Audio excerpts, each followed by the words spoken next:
Yes, the flight is ready for departure. Please open this particular chapter in my book or the Institute Mat, whichever you are following. Indian constitution, Indian constitution book का नाम है Indian constitution. हो सकता है आपके books थोड़े से अलग हो, but you will find most of the things which I explain. बहुत इंटरेस्टिंग क्लास है. कॉपी पेन जो भी आपके पास है, कलर पेन्स, और बहुत सारा मैं एक्सप्लेनेशन भी दूंगा. लिखते रहिएगा, ऐसे बैठे मत रहिएगा, स्पेशली जो लोग घर से कर रहे हैं. So I am starting in 30 seconds में टाइम दे रहा हूं. आप एक बार अपने अपनी किताबों को खोल लीजिए. इंस्टीट्यूट मैट अगर दूसरे रूम में पड़ी है तो उसको भी ले आइए.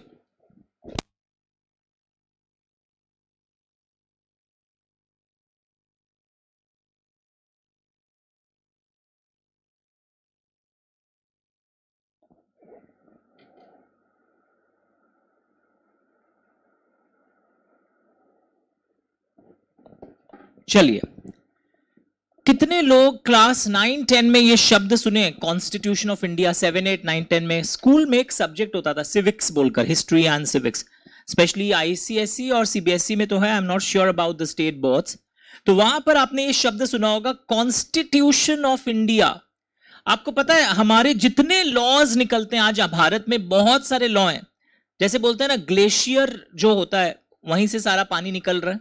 तो सारे लॉज भारत में जितने भी लॉज हैं, वो कहां से फाइनली, जिनका मतलब जो ओरिजिनेशन जो है वो इंडियन कॉन्स्टिट्यूशन से है. तो आप समझ सकते हैं that this is a very fundamental document. और जो मेन आर्किटेक्ट थे, क्विज पूछता हूं आपसे, जो मेन कर्ता धर्ता थे इस कॉन्स्टिट्यूशन को बनाने के समय, उनका नाम क्या था? ये श्री बी आर अंबेडकर जी. उन्होंने मेन यहां पर इनपुट्स दिए थे जिसको हमारे उस समय के गवर्नमेंट ने अडॉप्ट किया था. So B R Ambedkar ji is the main architect. He was the main person behind the framing of this constitution. हाँ, अब तुम बोलोगे नहीं, और भी लोग थे, जरूर रहे होंगे, बट नाम जब भी याद किया जाता है, the main architect behind this constitution is B R Ambedkar ji. एक और एक history date and event type का क्वेश्चन अगर मैं आपको पूछूं, ये 26 नवंबर 1949 को ये फाइनलाइज हो गया था, बट ये इफेक्टिव हुआ था 26 जनवरी 1950 से. तो ये देखिए, कई किताबों में लाइंस लिखा हुआ होगा ऊपर की तरफ, और जहां नहीं है please write it down. I will wait for 30 seconds. नहीं है तो लिख लो लेफ्ट साइड में. लेफ्ट साइड में नाम के नीचे लिखा है, मेरे बुक्स में शायद नाम के नीचे लिखा हुआ है. लेफ्ट दो साइड है, देखो कई लोग राइट और लेफ्ट नहीं खोज पा रहे. लेफ्ट साइड में नाम है, ये राइट होता है दीदी. See, there are two pages, that is left and this is, yeah, मिल गया लाइंस. कि 26 नवंबर 1949 को ये अडॉप्ट हो गया था, बट ये इफेक्टिव कब से हुआ है? 26 जनवरी 1950 से.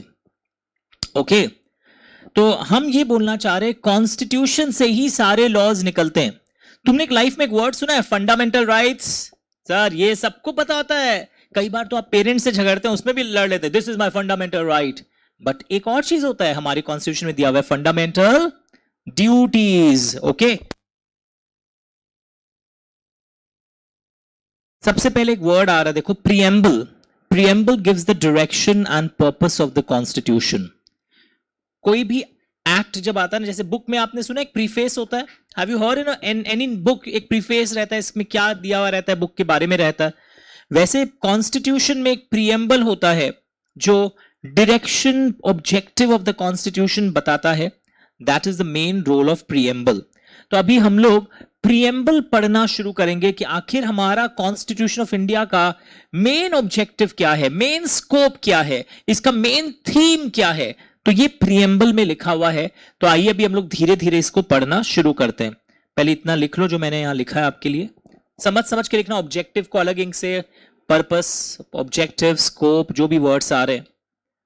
जितना मैं पढ़ा रहा हूं उतना लिखा. आप एक्स्ट्रा वर्ड्स अभी कॉपी मत करना कि आपके नोट्स में कुछ एक्स्ट्रा भी मैंने देखा है.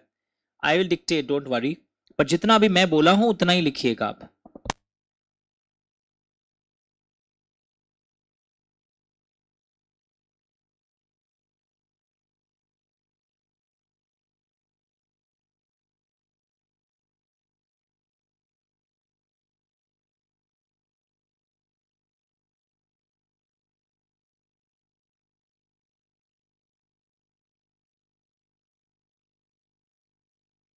So preamble gives the direction and purpose of the constitution. It outlines the objectives of the constitution.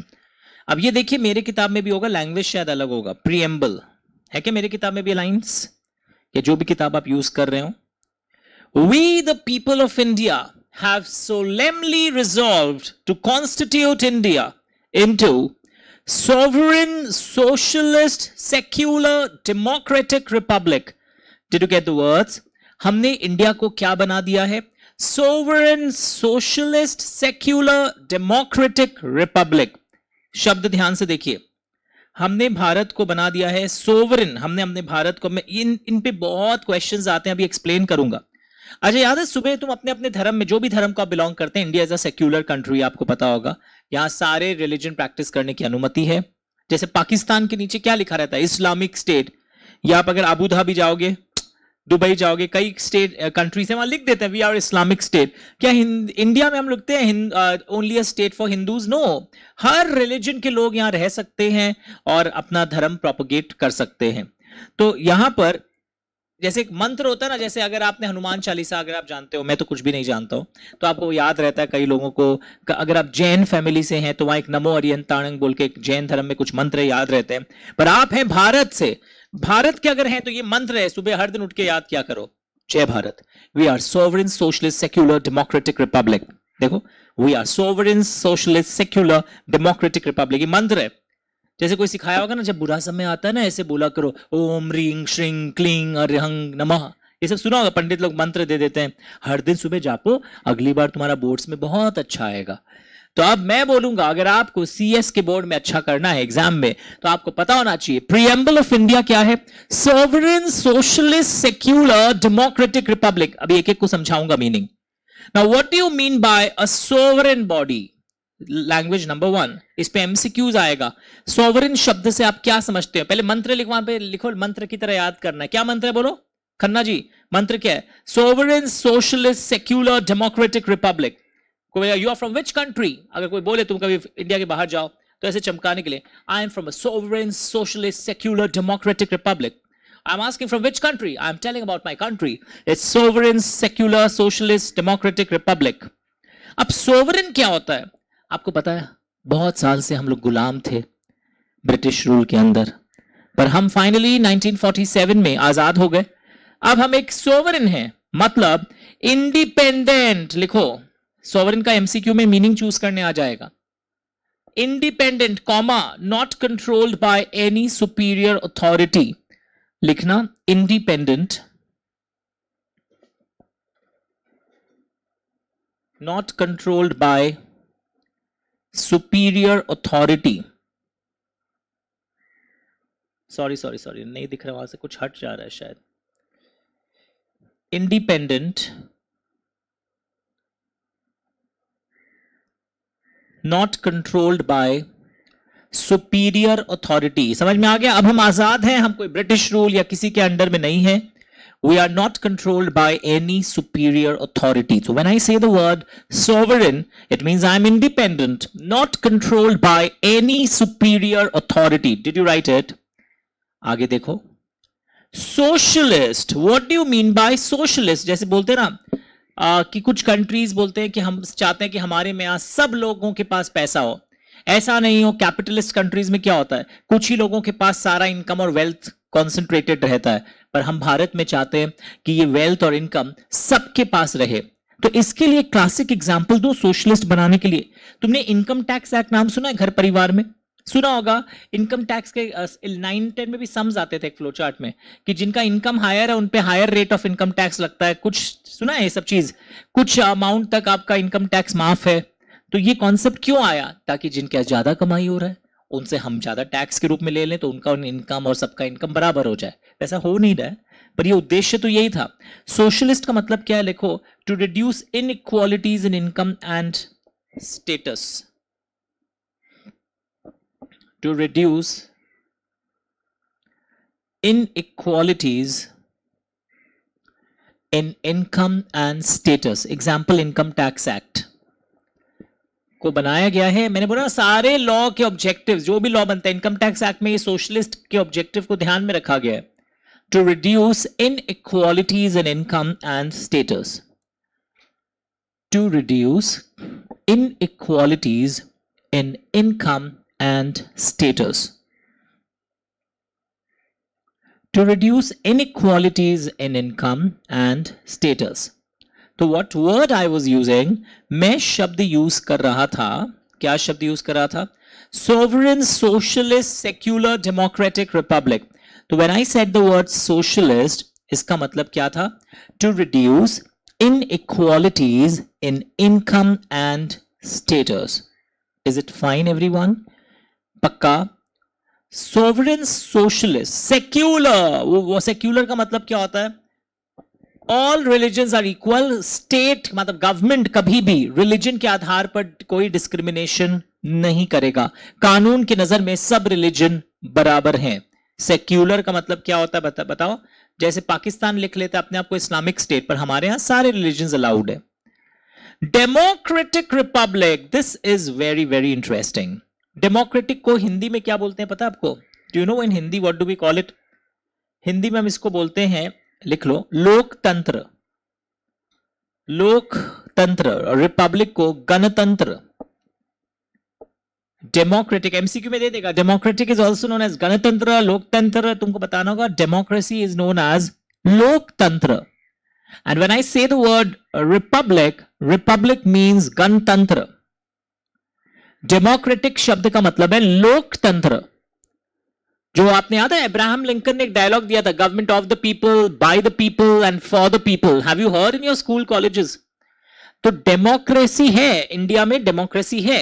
और भी कई कंट्रीज में डेमोक्रेसी है. जैसे आपने सुना है जापान, वहां भी डेमोक्रेसी है. बट रिपब्लिक नहीं है वहां पर. मतलब इंडिया में क्या होता है, जो प्राइम मिनिस्टर या प्रेसिडेंट ऑफ इंडिया, सुने हो सब नाम, तो ये जो सुप्रीम अथॉरिटी होता है वो पीपल के द्वारा इलेक्ट होता है. अब तुम लोग प्रेसिडेंट के लिए तो पीपल इलेक्ट नहीं करते, प्रेसिडेंट के लिए तो मेंबर्स ऑफ पार्लियामेंट ही तो वोट करते हैं. तो वो किसके द्वारा इलेक्टेड है? पीपल के द्वारा. तो इनडायरेक्टली किसके पास से पावर आ रहा है?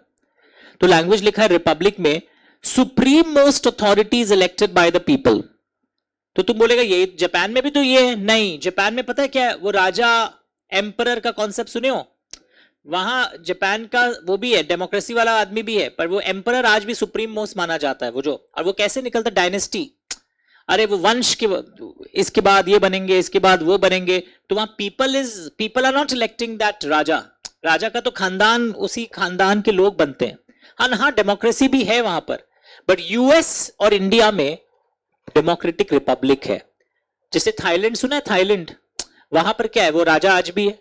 तो वहां पे हम रिपब्लिक नहीं बोलेंगे. They have democracy, but Republic कहां पर है? इंडिया में है, यूएस में है. तो look at the language. Republic में आरो दे के लिखो सुप्रीम मोस्ट अथॉरिटी. ये इंडिया का एक बहुत बड़ा फीचर है.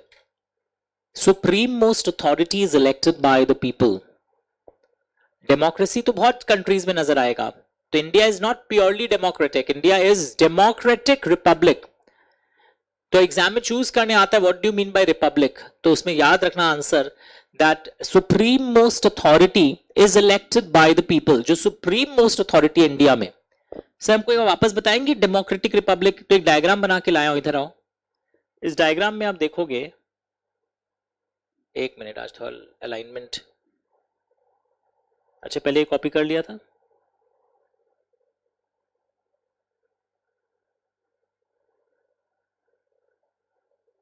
ये देखो रेक्टेंगल बॉक्स दिख रहा है आपको. इंडियन बाहर में क्या है? डेमोक्रेसी है. इंडियन यूएस बाहर वाले बॉक्स के में भी है, मतलब डेमोक्रेसी भी है और इंडियन यूएसए रिपब्लिक के अंदर भी आ रहे हैं. फ्लोचार्ट वो नहीं होता, सेट थ्योरी. बाहर हम लोग डेमोक्रेसी को मान रहे हैं और डेमोक्रेसी के अंदर एक वेरिएंट है डेमोक्रेटिक रिपब्लिक. तो इंडियन यूएस दोनों है. अब जापान एंड इंग्लैंड में क्या हो रहा है? They are only having democracy. वहां रिपब्लिक क्यों नहीं बोल रहे हैं जापान एंड यूएस में? क्योंकि जापान एंड यूएस में, इंग्लैंड में क्वीन होती है जैसे, तो she is the supreme most authority in England, but she is not elected by the people. Republic में क्या होता है, जो सुप्रीम मोस्ट पावर होते हैं वो कहां से इलेक्टेड है? पीपल के द्वारा. तो जापान एंड इंग्लैंड में सिर्फ डेमोक्रेसी है. कॉपी कर लो. ओ सॉरी, कुछ हट गया.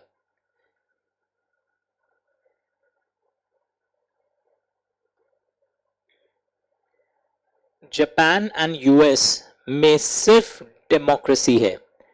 आई am sorry, Japan and England, Japan and England में सिर्फ डेमोक्रेसी है, बट इंडिया एंड यूएस में we have democracy as well as republic. Because republic में मेन एलिमेंट क्या है? The supreme most person is elected by the people. Please copy this everyone. तो Japan and England को जब MCQ choose करने आता है, आप रिपब्लिक चूज मत कर दीजिएगा. They are having a democratic structure, but India and US में जो स्ट्रक्चर है वो डेमोक्रेटिक रिपब्लिक का है. तो समझ में आ रहा है एमसीक्यू कैसे करेंगे?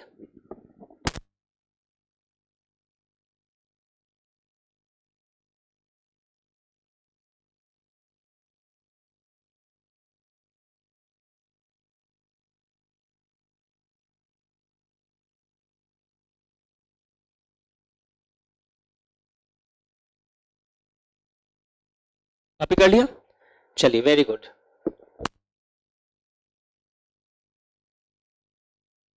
रिवाइज करो जब जितना अभी तक हुआ है. एक फुल स्क्रीन करके वो अंडर जस्ट करो. कोई बात नहीं, बाद में कर लीजिएगा. तो अगर कोई पूछे कि कॉन्स्टिट्यूशन ऑफ इंडिया का प्रीएम्बल क्या है, चलो क्या लिखा हुआ है? We the people of India have decided to constitute India. यानी कि कॉन्स्टिट्यूशन का सोर्स कौन है पता है?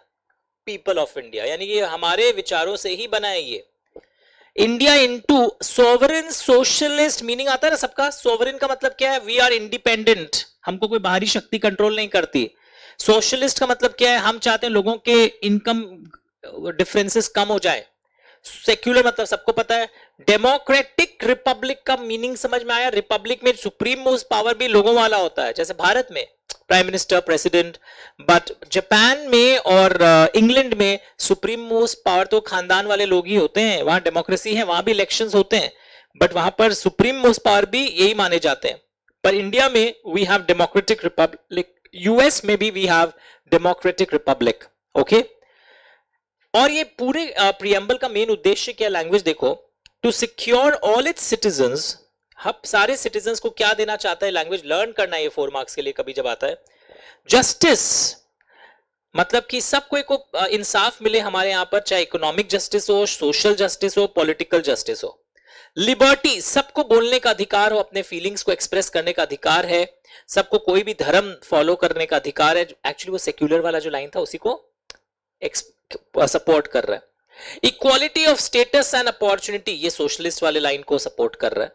And to promote among them all, और सबके बीच में आपसी भाईचारा. एक वर्ड सुने, फ्रेटर्निटी, कॉमननेस, तो कॉमन ब्रदरहुड, ये सब वर्ड सुना होगा स्कूल कॉलेज में. Fraternity, assuring the dignity of the individual and the देश की अखंडता को भी बनाए रखें. Unity and integrity of the nation. Word to word याद करना होगा आपको ये. चलो मैं वेट कर रहा हूं, क्योंकि पता है एग्जाम में कई बार अगर मैं एमसीक्यू खिलाऊं आपको, ये भी आ जाता है. पहले ऊपर लाइन पूरा कॉपी कर देगा. And secure to all its citizens dash dash dash justice, liberty, equality, fraternity. पूरा वर्ड टू वर्ड पता होना चाहिए. यही चीज सीएस ईटी में एमसीक्यू बन के आता है. एंड सीएस एग्जीक्यूटिव में ये चैप्टर फिर से है, वहां पर प्रीएम्बल 4 मार्क्स का पूरा छापना पड़ता है. पूरा ब्लैक जोन जो आपको दिख रहा होगा, ये आपकी किताबों में भी या मेरे किताबों में भी जहां पर भी दिया होगा. चलो स्टार्ट रीडिंग.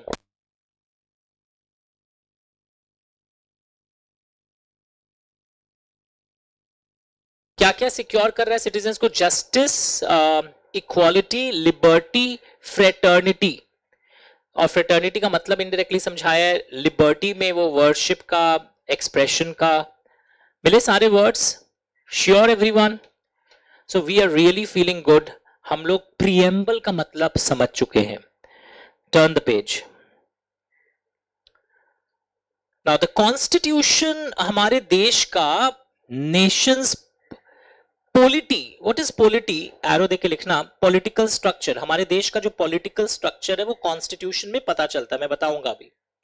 इसमें कुछ फंडामेंटल वैल्यूज हैं जो इसके प्रीएम्बल में है. फंडामेंटल राइट्स, ये नाम सुना है पक्का. Directive principles, I will explain it to you, इनके थ्रू है. और इस तरह हम लोग सिर्फ सोशल राइट्स और इकोनॉमिक सारा राइट्स देखते हैं. सोशल, इकोनॉमिक, पॉलिटिकल राइट्स, सारे राइट्स आपके देखे जाएंगे. जैसे वोट देना आपका अधिकार है, कोई छीन नहीं सकता, वो आपकी पॉलिटिकल राइट है. सोशल राइट्स क्या है, इकोनॉमिक राइट्स क्या है, all rights will be looking. तो एग्जाम में अगर आ जाए, dash lays down the basic structure of a Nations polity. तो बताना होगा constitution.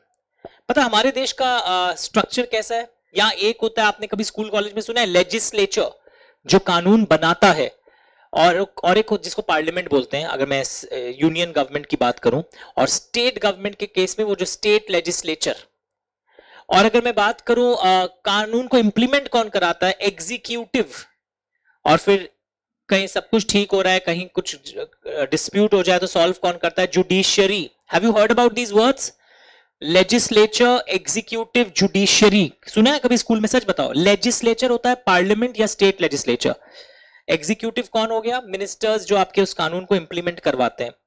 And then we have judiciary, जज, जो रिजॉल्व करता है हाई कोर्ट, सुप्रीम कोर्ट कई डिस्प्यूट्स को।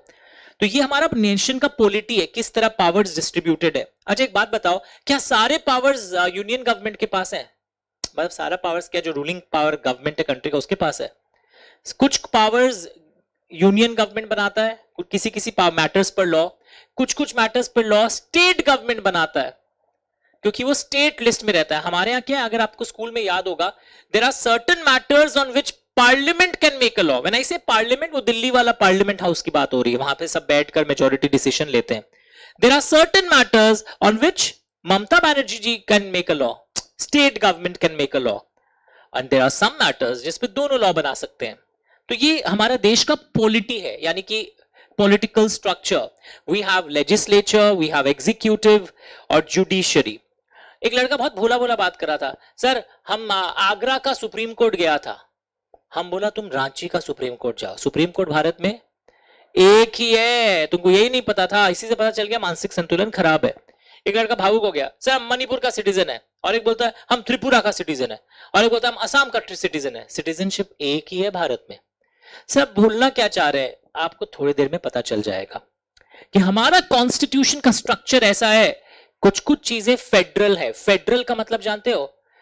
दो लेवल्स पर, कुछ मैटर्स पर लॉ पार्लियामेंट बनाता है, कुछ मैटर्स पर लॉ स्टेट गवर्नमेंट बनाता है। हमारे देश में कुछ चीजें ऐसी है जो एक ही है। सिटीजनशिप एक ही है, सुप्रीम कोर्ट एक ही है। तो ये है federal as well as unitary. मतलब क्या है सर, आप बताइए, हमारा कॉन्स्टिट्यूशन का स्ट्रक्चर फेडरल है या यूनिटरी है? तो आओ एक लाइन लिख लो, थोड़ी देर बाद आएगा, एक लाइन लिख ही लो आप लोग। दोनों है एक्चुअली। इंडियन या कॉन्स्टिट्यूशन, हाँ ये ठीक है, is federal in form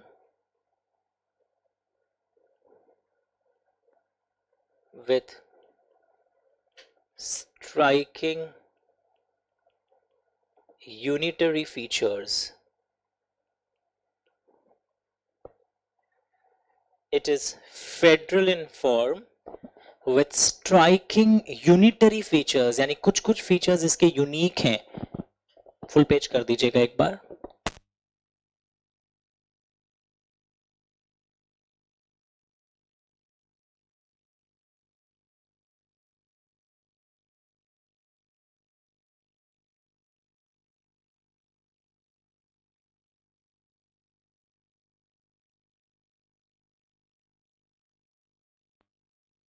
Indian Constitution is federal in form with striking unitary features.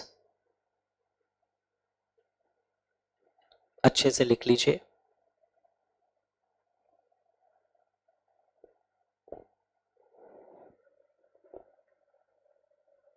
पक्का? श्योर? Very good. चलिए अब देखो यहां पर एक चीज देखो बच्चों, जैसा हम लोग बार बार बोलते हैं, it is a comprehensive document. अगर आपके बुक में नहीं मिल रहा कोई टेंशन नहीं है, ये वही चीजें हैं। एंड मैंने जो भी आपको एक बात बोला ना, all public authorities, legislature, administrative मतलब executive, judicial, they derive their powers from constitution and constitution derive its authority from the people. ये एमसीक्यू में लोग रॉन्ग कर देते हैं। Constitution derive its authority from dash, लोग लिख देते हैं गवर्नमेंट, पीपल।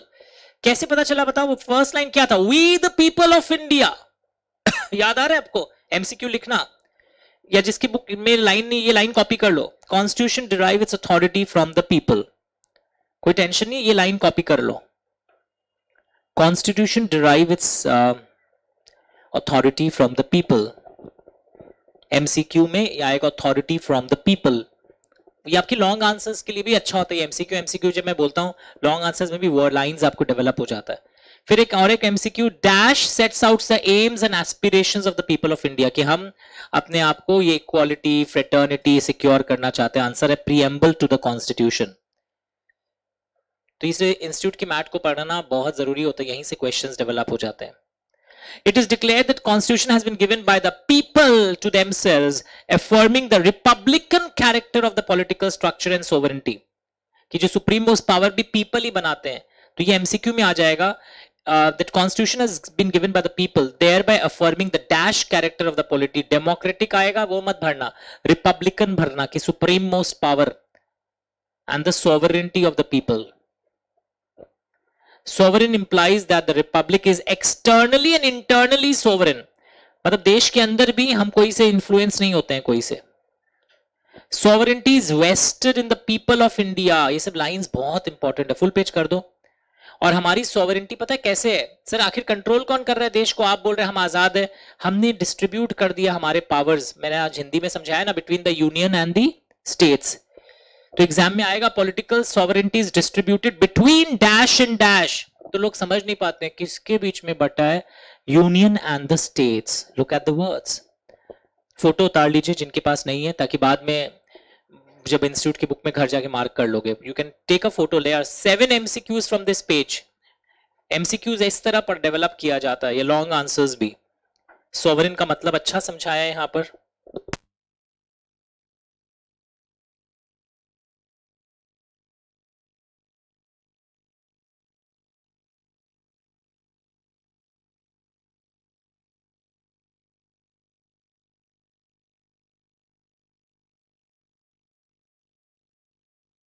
फोटो कोई ग्रुप में भी डाल दो जो क्लास कर रहे हैं यहां से, बाद में लोगों को काम आ जाएगा कि ये जोन से एमसीक्यूज अपने लोग को प्रैक्टिस करना ही करना है।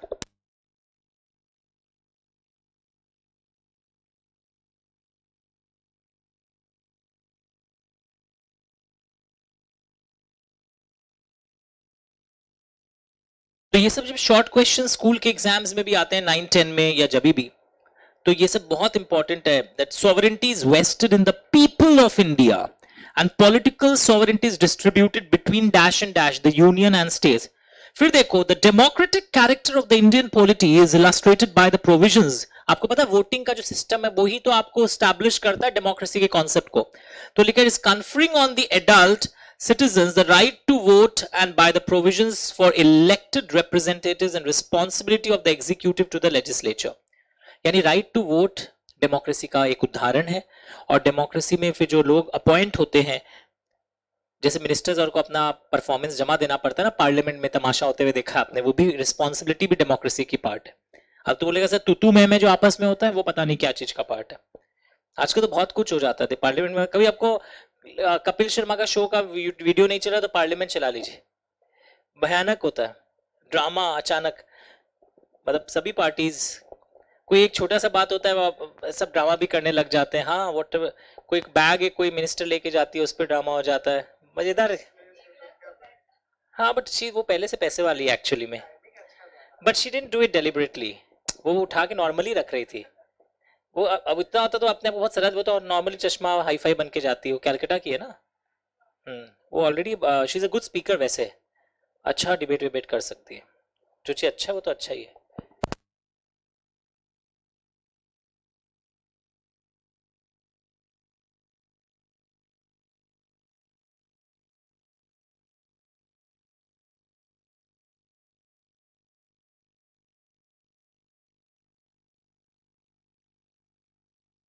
Yes, we were talking something crucial.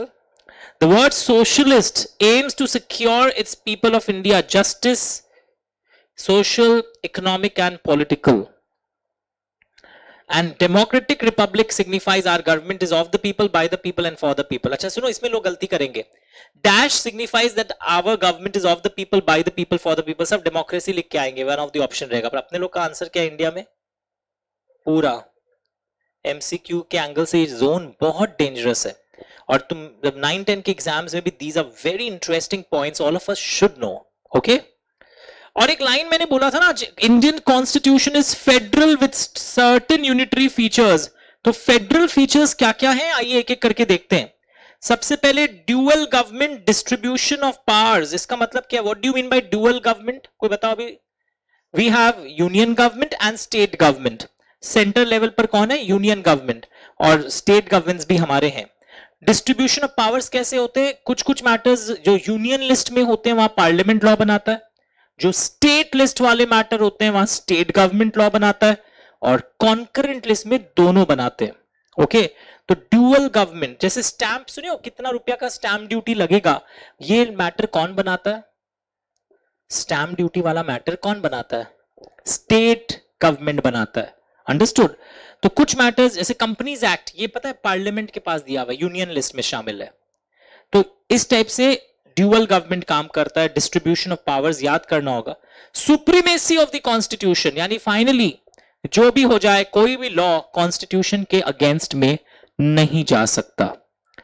Independence of judiciary, इसका मतलब क्या है बताइए। हमारा जो जज है, तो मुझे कैसे, वो किसका जज है, बीजेपी का या तृणमूल का या भारतीय उसका कांग्रेस का, जज इंडिपेंडेंस होते हैं, इंडिपेंडेंट होते हैं। Independence of judiciary.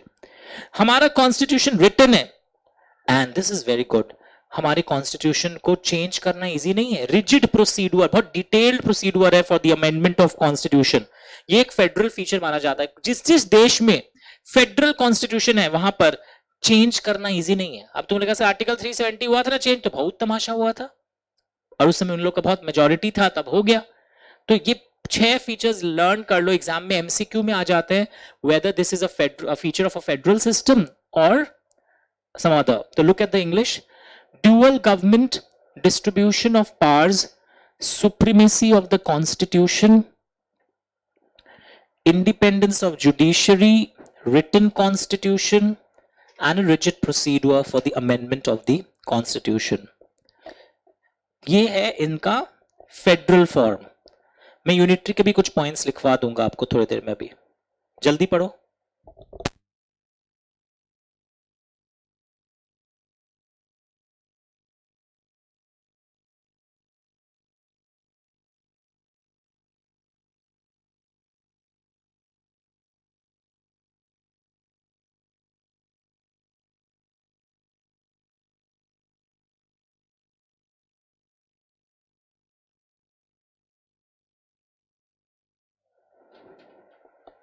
Supremacy of the constitution को एक और एंगल से आप समझा सकते हैं। Why do we call it supremacy of constitution, कि लेजिस्लेचर, एग्जीक्यूटिव, जुडिशरी, ये सब सबऑर्डिनेट टू कॉन्स्टिट्यूशन है। कोई ऐसा काम उन लोग नहीं कर सकते जो कॉन्स्टिट्यूशन के बियॉन्ड हो। ड्यूअल पावर का मतलब है we have two sets of government, central government and state government. याद रखना इस चीज को। Our judiciary is totally independent, dependent नहीं है। तो ये 6 पॉइंट्स इसके कौन से पॉइंट्स है भाई, फेडरल। अब इसके यूनिटरी फीचर्स वाले पॉइंट भी कुछ कुछ बताऊं आपको, लिखो। यूनिटरी, सिंगल सिटीजनशिप इसका यूनिटरी फीचर है। वन सुप्रीम कोर्ट, क्योंकि सुप्रीम कोर्ट सारे डिस्प्यूट्स फाइनली सेटल करता है। अगर यूनियन एंड स्टेट्स के बीच में डिस्प्यूट हो जाए या स्टेट्स के बीच में आपस में हो जाए, start reading. Oh wait wait wait, आज कुछ सेटिंग में प्रॉब्लम है, मैं हट जाता हूं, फिर नीचे वाले राइट्स पढ़ना शुरू करना।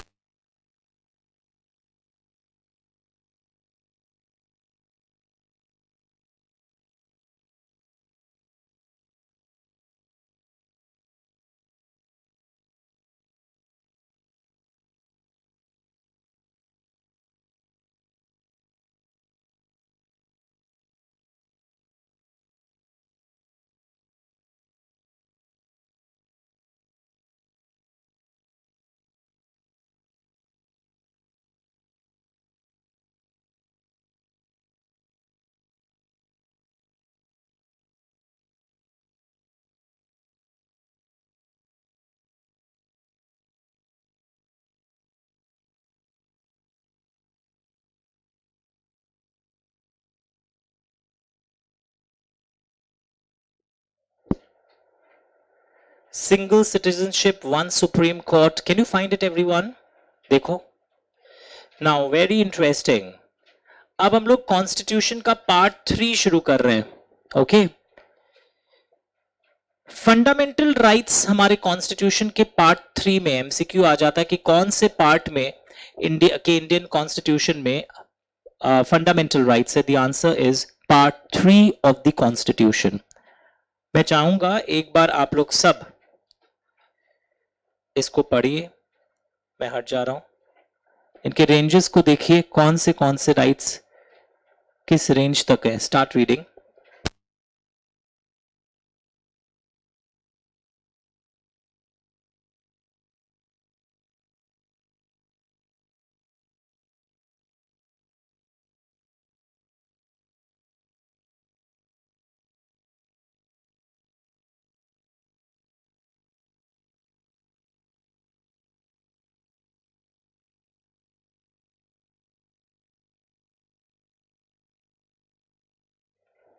अच्छा, यूनिटरी का एक और पॉइंट है जो मेरे बुक्स में मुझे दिखाई दिया. जुडिशरी का डिवीजन नहीं है. जुडिशरी सबके लिए सेम है. मतलब judiciary has not been divided between the union and the states. Judiciary सबके लिए सेम है. एंड यूनिटरी के और एक फीचर क्या होता है, कभी कभी आपने सुना है देश में प्रेसिडेंट रूल आ जाता है इमरजेंसी के समय. तो उस समय हम लोग वो यूनियन एंड स्टेट का कॉन्सेप्ट हटा देते हैं कि ये यहां पर स्टेट गवर्नमेंट का लॉ बनेगा. तब सबके लिए लॉ कौन बनाएगा? President of India. तो ये सब हम लोग पढ़ेंगे बाद में और डिटेल में. Now look here, part 3 of the constitution. 6 fundamental rights. MCQ में याद रखना कितने राइट्स है भाई, जल्दी बताओ. 6 fundamental rights. Right to equality, article 14 से 18. लर्न करना होगा आपको रेंजेस भी. जैसे हम लोग एक्ट में सेक्शन नंबर्स पढ़ते हैं ना, कॉन्स्टिट्यूशन में धारा. ओके, तो ये है धारा, मतलब ये नॉट धारा, आर्टिकल्स 14 to 18 बोलते हैं इसको. राइट टू फ्रीडम, आर्टिकल 19 से 22. राइट अगेंस्ट एक्सप्लॉयटेशन, आर्टिकल 23 से 24. ये अगेंस्ट है, अगेंस्ट. कोई इसको टू मत लिख देना. लोग तोतला के क्या लिख देते हैं कई बार, राइट टू एक्सप्लॉयट. मतलब तुम किसी को एक्सप्लॉयट करेगा. हाँ सर, डीकेजी को हम एक्सप्लॉयट करना चाहता है. No, right is against exploitation, कि तुम्हारा कोई एक्सप्लॉयटेशन ना करे, चाइल्ड लेबर ना हो. पुराने जमाने में होता था बॉन्डेड लेबर, आदमी हल चला रहा है, मार रहे हैं उसको हंटर से. ये सब यहां आजकल बंद हो गया. Right to freedom of religion, cultural and educational rights, article 29 and 30. And last, ऊपर वाले 5 अगर आपको नहीं दिए जाते हैं तो आप कोर्ट में जाके बोलते हैं व्हाट इज द रिमेडी, मेरे को मेरे अधिकार दिलवाइए. इसको आर्टिकल 32 बोलते हैं. Very famous, writ petition to supreme court. Have you heard about it? Writ petition to Supreme Court. So part 3 of the Indian Constitution guarantees 6 categories of fundamental rights. तो MCQ में पता है क्या आ जाएगा? Try to understand the variety of question. Article 19 to 22 talks about, फिर ये 4 rights का नाम दे देंगे. तो तुमको पता होना चाहिए था Article 19 to 22 क्या है. से तो हम याद कैसे करें? हम ऐसे याद किए. इधर देखो, आलिया भट्ट का फोन नंबर चाहिए. हाँ सर, जब से मैं 14 साल का था तब से एक्साइटेड था उनसे बात करने के लिए. तो देखो 43131. ये क्या देखो, आलिया भट्ट का फोन नंबर. जब से तुम 14 इयर्स के थे तुम एक्साइटेड थे बात करने के लिए. 14 + 4 18, यानी पहला रेंज है 14 से 18. फिर नेक्स्ट क्या है 43, फिर 19 से 22, फिर 1 23 से 24 का एक रेंज है. फिर 3 25 से 28 का एक रेंज है. और फिर क्या है 1 29 से 30. और सुनो ना, जब तुमको तुम्हारे वो वाले राइट्स नहीं दिए जाते हैं तब तुम दांत दिखाते हो. बंदर भी दांत दिखाता है जब उससे कोई चीज छीन लिया जाता है. और जब आप दांत दिखाते हो तब पता है क्या हो जाता है? कितने दांत है आपके? 34 मत बोलना. अब अगर दानव प्रवृत्ति के हो तो 2 एक्स्ट्रा होंगे सामने. मानव के हैं तो 32 मैक्सिमम हो सकते हैं. आर्टिकल 32. तो आलिया भट्ट का नंबर अपना ये खन्ना जी कब से पाना चाहते थे? खन्ना है क्या टाइटल तुम्हारा भी? खन्ना जी कब से पाना चाहते थे? जब से 14 इयर्स के थे, ये एक्साइटेड थे टीनेजर्स वाले एज से. और उसका नंबर मिल गया इनको आज फाइनली 43131. ओके, क्योंकि 4 है आर्टिकल 14 से 18 आपके रेंजेस ताकि राइट हो जाए एमसीक्यू में. Right to freedom is article 19 to 22. Right to exploitation मत लिखना, right against exploitation. Right to freedom of religion, cultural and educational rights and right to constitutional remedies है सुप्रीम कोर्ट के पास. आप रिट पिटीशन, रिट पिटीशन क्या होता है आपने स्कूल में सुना होगा, भूल गए होंगे। यहां पर फिर सुप्रीम कोर्ट डायरेक्शंस देता है। Writ is a direction given by the court किसी को, इसका फंडामेंटल राइट है, इसको ये वाला चीज दिलवाओ, तो दैट इज रिट पिटीशन। एक रिट पिटीशन आप और पढ़ोगे लाइफ में, that is article 226 where you apply to high court, that is article 226। तो ये देखो, look at the screens everyone. Part 3 number देखो, इसमें फिल इन द ब्लैंक या शॉर्ट क्वेश्चन में आ जाता है part 5, part 4, part 3। Part 3 MCQ में आ जाता है या फिल अप द ब्लैंक में आ जाता है, talks about the constitution of India. और इसमें ये वाले सारे राइट्स हैं। रेंजर्स एकदम आंखों में बस गए होंगे। और सुनो सर, मेरे पापा अंकल एक बुक से पढ़ते थे, वहां तो 7 राइट्स थे, पहले हुआ करते थे 7 राइट्स, अब कितने 6। क्योंकि पहले ना एक बोर्ड देखो, राइट टू प्रॉपर्टी बोल के एक आर्टिकल होता था, आर्टिकल 31, वो पहले था पर वो हट गया था 1978 में। क्योंकि पता है गवर्नमेंट बहुत सारी जमीनें कंपल्सरीली एक्वायर करने लग गया था रेलवे बनाने के लिए, कुछ गवर्नमेंट के प्रोजेक्ट्स के लिए, तो गवर्नमेंट को हटाना पड़ा ये राइट टू प्रॉपर्टी वाला लाइन। गवर्नमेंट कभी भी आपने सुना है कंपल्सरीली एक्वायर कर लेती है आपकी जमीन? तो right to property under article 31 दिख रहा है, was also guaranteed as a fundamental right which has been removed later। तो अब ये राइट टू प्रॉपर्टी आपका राइट है क्या? रॉन्ग, राइट है पर लीगल राइट है जो लॉ दिया आपको। फंडामेंटल राइट को कोई जल्दी से छीन नहीं सकता है, पर लीगल राइट को छीना जा सकता है लॉ में चेंजेस लाके। लुक एट द स्क्रीन्स, ये लाइन अगर नहीं है तो लिख लेना। Right to property is a fundamental right, MCQ में आएगा। Right to property is a legal right. Now legal right को टिक करना। मैं वापस समझा रहा हूं, फंडामेंटल राइट और लीगल राइट में क्या फर्क है? फंडामेंटल राइट कॉन्स्टिट्यूशन देता है, लीगल राइट कोई एक्ट देता है, कानून देता है। फंडामेंटल राइट जल्दी से आप चेंज नहीं कर सकते, पर लीगल राइट कानून में परिवर्तन लाकर आप चेंज कर सकते हैं। तो ये एमसीक्यू लिखो वर्ड। अगर आप मेरे अनुसार एमसीक्यू एमसीक्यू नहीं लिखते हैं जब मैं बोलता हूं, तो आप एग्जाम में नहीं सॉल्व कर पाओगे, चाहे कितने मोटा मोटा बुक्स एमसीक्यू का ले आओ आप। So right to property is a fundamental right नहीं है, but right to property is a legal right now। अब ये एक legal right माना जाता है। सर फर्क बताइए, fundamental right constitution of India देता है, legal right कोई कानून देता है आपको। तो आप देखिए सीएस का एग्जाम देने वाले, अगर मैं एमसीक्यू प्रैक्टिस कराऊं, लॉन्ग आंसर्स भी अपने आप डेवलप हो जाएंगे अगर आप एमसीक्यूज कर रहे हो प्रैक्टिस, पर आपके ये सब लाइंस एकदम क्लियर है। Legal right and fundamental right में क्या फर्क है? Fundamental right is given by the constitution, legal right is given by an act. Fundamental rights can not be altered, क्योंकि कॉन्स्टिट्यूशन को ऑल्टर करना ही जानमारी है। होता है ऑल्टरेशन, बट बहुत बड़ा प्रोसीड्यूर है, आर्टिकल 368 में प्रोसीड्यूर दिया हुआ है, but this can not be changed. तो यही वापस यहां पर है। Now this is very very interesting. आप लोग देखो, मैं अगर हट जाता हूं और मार्क करो, तुम्हारी बुक में भी होगा कहीं डेफिनेशंस या ऐसा कुछ लिखा हुआ है, ABC।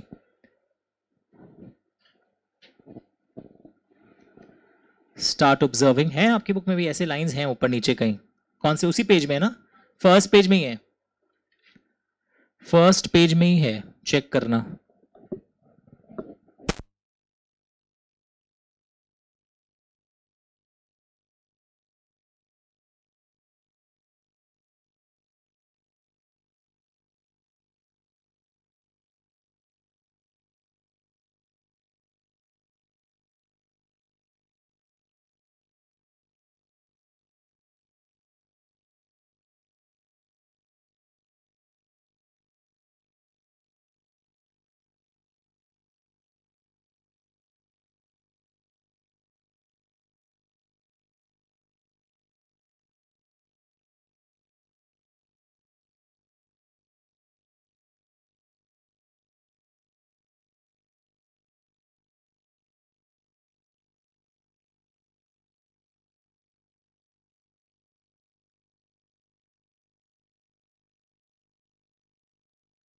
सर ये लाइंस आप जो देख रहे हो ना, देखो मैं दिखा रहा हूं, देखो देखो वापस बोर्ड देखो, मैं कुछ कर रहा हूं। ये लाइंस बहुत डेंजरस लाइंस है एमसीक्यू या 4 मार्क के क्वेश्चंस के लिए। मैं समझाता हूं, पहले हो गया सारा ये चीज, ठीक है। अब सुनो मेरी बात, ओके। लेआउट फुल पेज मेरे को कर लो, तुम वो एडजस्ट कर सकते हो अगर वो करना चाहो तो। हो पाए? नहीं होता full page, full full full ये मतलब, हाँ हाँ हाँ, अब तुम एडजस्ट कर लो अगर पीछे। ठीक है, तुम एडजस्ट करना तो कर लो, अभी मैं बुक यूज नहीं कर रहा हूँ. If you want to adjust, हाँ कर लो. हाँ आने तो अभी मुझे प्रॉब्लम नहीं है. चलो मैं सुनो, तुम लोग मेरी बात सुनो, रिकॉर्डिंग ऑन रखना. um, एक कंपनी है, हाँ, बाबू मोशाय लिमिटेड. क्या नाम है? बाबू मोशाय लिमिटेड को अपने यहाँ जॉब में लोग रखना है. बंगाल का एक कंपनी है, क्या नाम है? बाबू मोशाय लिमिटेड. और उसके मालिक मिस्टर शंकु चैटर्जी. चैटर्जी बाबू ने अपने उसमें लिख दिया क्लियरली, हम वही लोग को पसंद करेगा जो बंगाली बोलता है. हम कोई गुजराती आदमी को नहीं रखेगा अपने यहां पर, कोई मारवाड़ी आदमी को तो भूल से नहीं रखेगा, हमको सिर्फ बंगाली आदमी रखना है. डीके जी एक गुजराती थे, जेठू जी मारवाड़ी थे. इन लोग को बहुत खराब लग गया. और डीके जी तो जानते भी हैं, भारत तो सेक्युलर कंट्री है, ऐसे कैसे कर सकता है मेरे ऊपर कोई. डीके जी शंकु चैटर्जी कंपनी के खिलाफ केस फाइल कर दिए. उनका फंडामेंटल राइट है. आप मेरे साथ अपने एम्प्लॉयमेंट में इस तरह डिस्क्रिमिनेशन, भेदभाव कैसे कर लिए? शंकु चैटर्जी लिमिटेड, बाबू मोशाय लिमिटेड के मालिक, याद है? आप ये भेदभाव कैसे कर लिया? तो ऐसे सिचुएशन में याद रखिए मैं जो बोलने जा रहा हूं, क्या केस बनेगा? क्या भेदभाव कर सकते हैं रिलीजन के आधार पे? हम बंगाली को रखेगा, हम गुजराती को लात मारेगा, मारवाड़ी को तो हम जोर से मारेगा, बिहारी को तो हम घुसने नहीं देगा कैंपस में. Can you do this? Can Babu Moshai से हम बंगाली को छोड़ के और कोई एप्लीकेशन नहीं लेगा? बोल सकता है क्या? फंडामेंटल राइट्स के लिए कौन से आर्टिकल का इस्तेमाल करेगा डीके जी? जब उसके राइट्स छीने जा रहे हैं, डीके जी कौन से राइट्स का इस्तेमाल करेगा अपने फंडामेंटल राइट्स के लिए? कुछ नहीं कर सकता है. सुनो, बाबू मोशाय लिमिटेड, बाबू मोशाय प्राइवेट लिमिटेड एक प्राइवेट एंटरप्राइज है. और ये जो फंडामेंटल राइट्स की बात हम कर रहे थे कि कोई मेरे को मना कैसे कर दिया, ये स्टेट गवर्नमेंट अगर मना करे, गवर्नमेंट जॉब में अगर हो, बंगाल के पासपोर्ट ऑफिस में अगर ऐसा क्लॉज आए, हम सिर्फ बंगाली लोग को रखेगा, ए मारवाड़ी हटो तुम यहां से, ए बिहारी हटो तुम यहां से, अगर ये बात हो जाए तो ये गलत होता. बिकॉज पासपोर्ट ऑफिस क्या है? स्टेट को रिप्रेजेंट कर रहा है, गवर्नमेंट अथॉरिटी है.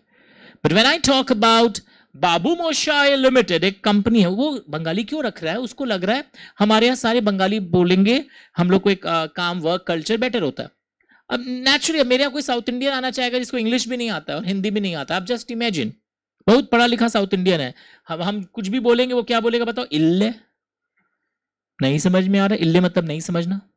हम बोलेगा समझा, इल्ले. लास्ट में एकदम फ्रस्ट्रेट हो जाएगा, ए पिल्ले, बोले इल्ले. तो मेरे लिए वर्क कल्चर में प्रॉब्लम हो सकता है. आई मे हैव सच लिमिटेशंस. हम लोग भी कई बार साउथ इंडियन को नहीं रखेंगे यार, उन लोग हिंदी नहीं समझता. हम यूट्यूब में कई बार वीडियो डालता है, मेरे को लिख देता है why we put Hindi videos, if it is a Hindi video please write in your thumbnail in Hindi. अब नहीं आता है हम लोग को भैया. यहाँ हम लोग जिन लोगों को केटर करते हैं उनको उतना इंग्लिश नहीं आता है. Though I can speak, but only you will be able to understand. But there are many people who understand a blend of both languages, English कम हिंदी, और कोई फर्क नहीं पड़ता. तो डिड यू अंडरस्टैंड? ये कॉन्सेप्ट पहले सॉलिड हुआ. ऐसे केस स्टडीज आ जाएंगे 2 मार्क्स के, और तुम तो रट क्या है, सेक्युलर कंट्री है, कोई किसी को ऐसे मना कैसे कर दिया? कर सकता है यार, अगर स्टेट मना नहीं कर सकता, पर आम कंपनी तो कर ही सकती है. पक्का ना? कहां लिखा हुआ है?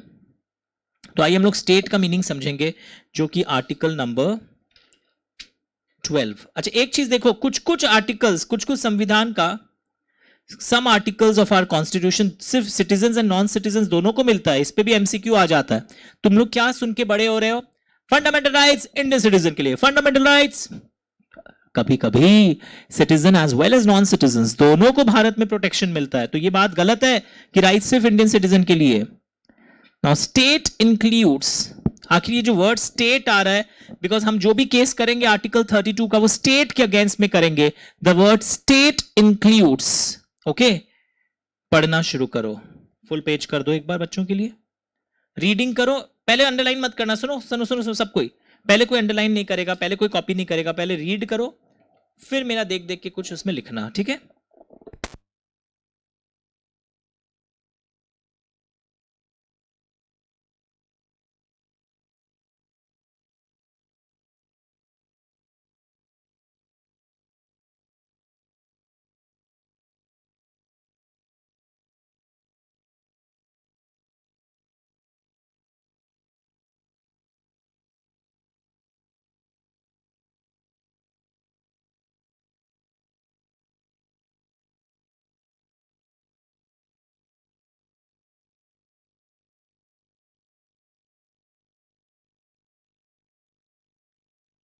अब कॉपी करना शुरू करना धीरे धीरे।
मैं समझाऊंगा, फुल पेज में भी लिखिए।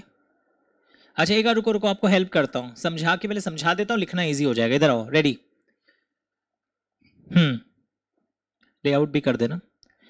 द स्टेट इंक्लूड्स, मतलब डेफिनेशन बहुत ब्रॉड है। द स्टेट इंक्लूड्स, आर्टिकल 12 पढ़ा रहा हूं।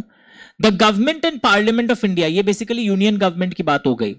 The government and state legislature, तो ये हो गया यूनियन गवर्नमेंट, ये हो गया स्टेट गवर्नमेंट। तो ये तो पूरे बच्चे को पता चल गया, द स्टेट के अंदर गवर्नमेंट आ रहा है, यूनियन वाला भी स्टेट वाला भी। ऑल लोकल और other authorities within the territory of India और under the control of government of India. इसका मतलब सपोज कोई इंडियन एम्बेसी है जो इंडिया के बाहर है, पर कंट्रोल तो इंडियन गवर्नमेंट का रहता है, वो भी आ जाएगा। क्योंकि पहला लाइन पढ़ के तुमको क्या लगेगा पता है? अच्छा समझ गए, यहां जो म्युनिसिपल अथॉरिटीज होती है वो स्टेट है। पर अगर मैं बोलूं इंडियन एम्बेसी इंडिया के बाहर, तुम उसको तो स्टेट नहीं मानोगे अगर सिर्फ पॉइंट 1 पढ़ के जाओगे। क्योंकि तुम क्या पढ़ के आए हो? All local authorities within Indian territory. Sir Indian embassy तो अफगानिस्तान में है या कोई दूसरे कंट्री में, सर वो नहीं होगी। मतलब क्यों नहीं होगी? Sir with in Indian territory लिखा है, पर नेक्स्ट पॉइंट में क्या लिखा है? और under control of Indian government. तो इंडियन एम्बेसी चाहे इंडिया के बाहर हो पर control of government of India हो तो वो भी कवर हो जाती है। पहले समझ लो, तब कब इंग्लिश को कॉपी करने में इजी होगा। Now what do you mean by other authorities? देखो अदर अथॉरिटीज इंक्लूड जो भी कॉन्स्टिट्यूशन के द्वारा और अथॉरिटी क्रिएट होता है, या कोई एक्ट के अंदर कोई अथॉरिटी बनता है और जिनको लॉ पावर्स देता है, या कोई अथॉरिटी जो कोई पब्लिक ड्यूटी देता है। तो इसका बेस्ट एग्जांपल है आईसीएसआई, आईसीएआई। इनका एक स्पेशल एक्ट है, पता ना, institute of company secretaries of India, company secretaries act के अंदर बना है। और ये कोई पब्लिक ड्यूटी करते हैं ताकि इंडिया में ऑडिट का प्रोफेशन या कंपनी के लीगल प्रोफेशंस बहुत अच्छे से चले। तो ये अदर अथॉरिटीज में आईसीएसआई भी घुस सकता है, वो भी स्टेट है। The expression local authorities like municipalities, district board, panchayat, लंबा लिस्ट दिया हुआ है। तो एक लड़का बोला कि आखिर कोई भी एंटिटी स्टेट का एजेंसी कब माना जाएगा कि वो स्टेट का एजेंसी है? तो कई टेस्ट यहां पर दिया हुआ है, ये सब अगर होता है इनमें से कोई भी एक, तो माना जाता है कि वो स्टेट है। ओके, जैसे बोलते हैं अगर 100% शेयर कैपिटल गवर्नमेंट के द्वारा हेल्ड हो रहा है, ओके, या इसका 100% expenditure, almost the entire expenditure government meet कर रहा है, या वो एंटिटी कोई ऐसा काम कर रहा है जो कोई और नहीं कर पा रहा है, जैसे डिफेंस या इसरो, नाम सुना है? इसरो स्टेट की तरह ट्रीट किया जाता है बिकॉज ये रिसर्च का काम प्राइवेट एंटिटीज थोड़ी करती हैं, डिफेंस वाला और ये सब काम। या जिस काम में स्टेट गवर्नमेंट का और गवर्नमेंट का बहुत बड़ा हाथ हमेशा रहता है, इसका बेस्ट एग्जांपल है पेट्रोलियम। पेट्रोलियम एक इतना इंपॉर्टेंट सेक्टर है जहां पर पंचायती गवर्नमेंट का हमेशा रहता है क्या प्राइसिंग होगा, बिकॉज उसके बिना इंफ्रास्ट्रक्चर देश का चल नहीं सकता। या functions of the corporation which are of public importance, electricity भी, इलेक्ट्रिसिटी डिपार्टमेंट अब प्राइवेटाइज होने लगे हैं, बट फिर भी आपको पता होना चाहिए कि ये पब्लिक इंपॉर्टेंस वाले फंक्शंस हैं। गवर्नमेंट आज भी बहुत सारे इलेक्ट्रिकल बोर्ड्स क्या हैं, गवर्नमेंट के कंट्रोल में आते हैं। या गवर्नमेंट का कोई डिपार्टमेंट अगर किसी कंपनी को ट्रांसफर हो जाता है तो वो कंपनी भी फिर क्या मानी जाती है, गवर्नमेंट के अंदर में आती है। फुल पेज करो अब जैसे देखो बीसीसीआई नाम सुना है क्रिकेट वाला, वो स्टेट नहीं है। तुम बोलेगा नहीं क्रिकेट एक मैटर ऑफ पब्लिक इंपॉर्टेंस है, क्रिकेट से तुमको एंजॉयमेंट होता है, कोई क्रिकेट के बिना तुम्हारे देश का इलेक्ट्रिसिटी और वो सब बंद नहीं हो जाएगा। स्टॉक एक्सचेंज भी स्टेट नहीं माना जाएगा, क्यों? वो एक इकोनॉमिक फोरम है। तो एमसीक्यू में आ जाएगा क्या, स्टॉक एक्सचेंज क्या है, बीसीसीआई क्या है, तो दीज आर नॉट स्टेट। यहां तक लिखो प्लीज सब कोई, फुल पेज कर दो आप। हाँ, तो इसे मैंने रीड कर दिया, आप कोरिलेट कर पाओगे आप चीजों को। 100% भी कुछ लिखा है मैंने दो जगह। Stock exchange is an economic forum, it is not a state.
चलिए,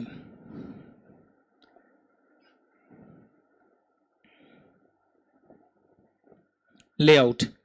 तो अगर कोई पूछे, प्लीज मेरी बात ध्यान से सुनो, कि क्या कोई अगर व्हाट इज स्टेट अगर पूछूं मैं, देखो एमसीक्यू में कोई प्रॉब्लम नहीं, अल्टप्पा में राइट हो जाएगा। एग्जाम में आएगा the word state includes union government, state government, local authorities, all of the above. सबका क्या हो जाएगा भाई, all of the above. But when you are planning for a 4 mark question तो आपको ये भी बताना पड़ता है, सब कुछ समझाना पड़ता है। और अगर मैं एमसीक्यू में दे दूं is ICSI out of the following which is a state, ICAI, ICSI, BCCI, all of the above, या ICAI and ICSI and वाला। BCCI स्टेट नहीं है बिकॉज इस फंक्शंस रेगुलेट जरूर करता है क्रिकेट को, बट कोई गवर्नमेंट से ना ये डोमिनेटेड है ना ये कोई मैटर ऑफ पब्लिक ड्यूटी है। Stock exchange is an economic forum, it is not a state. Okay, उसके बाद एक क्वेश्चन आ जाता है, when do we say that an entity is controlled by state. ये पैरामीटर्स में से अगर कोई भी एक फिट हो जाए तो लर्न करना होगा। Entire share capital is held by government, entire expenditure is made by government, the corporation enjoys a monopoly status. मतलब कि इस टाइप के धंधे में प्राइवेट एंटरप्राइजेस काम नहीं कर सकती हैं, या कोई ऐसा बिजनेस जहां पे गवर्नमेंट का हर समय कंट्रोल रहता है। परवेसिव स्टेट कंट्रोल मतलब through out their business operations, like petroleum industry में बहुत बार देखा गया ऐसा। या कोई ऐसा मैटर जो पब्लिक इंपॉर्टेंस का हो, या when department of government is transferred to a corporation. तो ये वो केसेस के नाम है, ये 6 केसेस याद रखिएगा। When an entity is considered as an agency of the state. Full page, Start reading.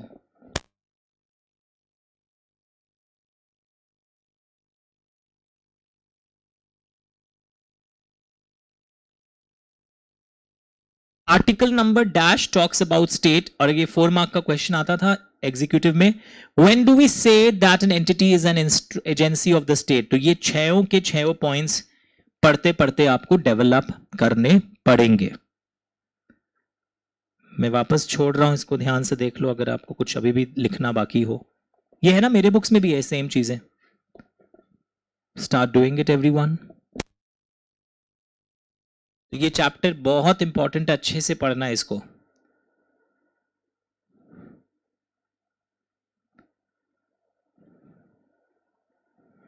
Okay, now another important thing, all of you will come here.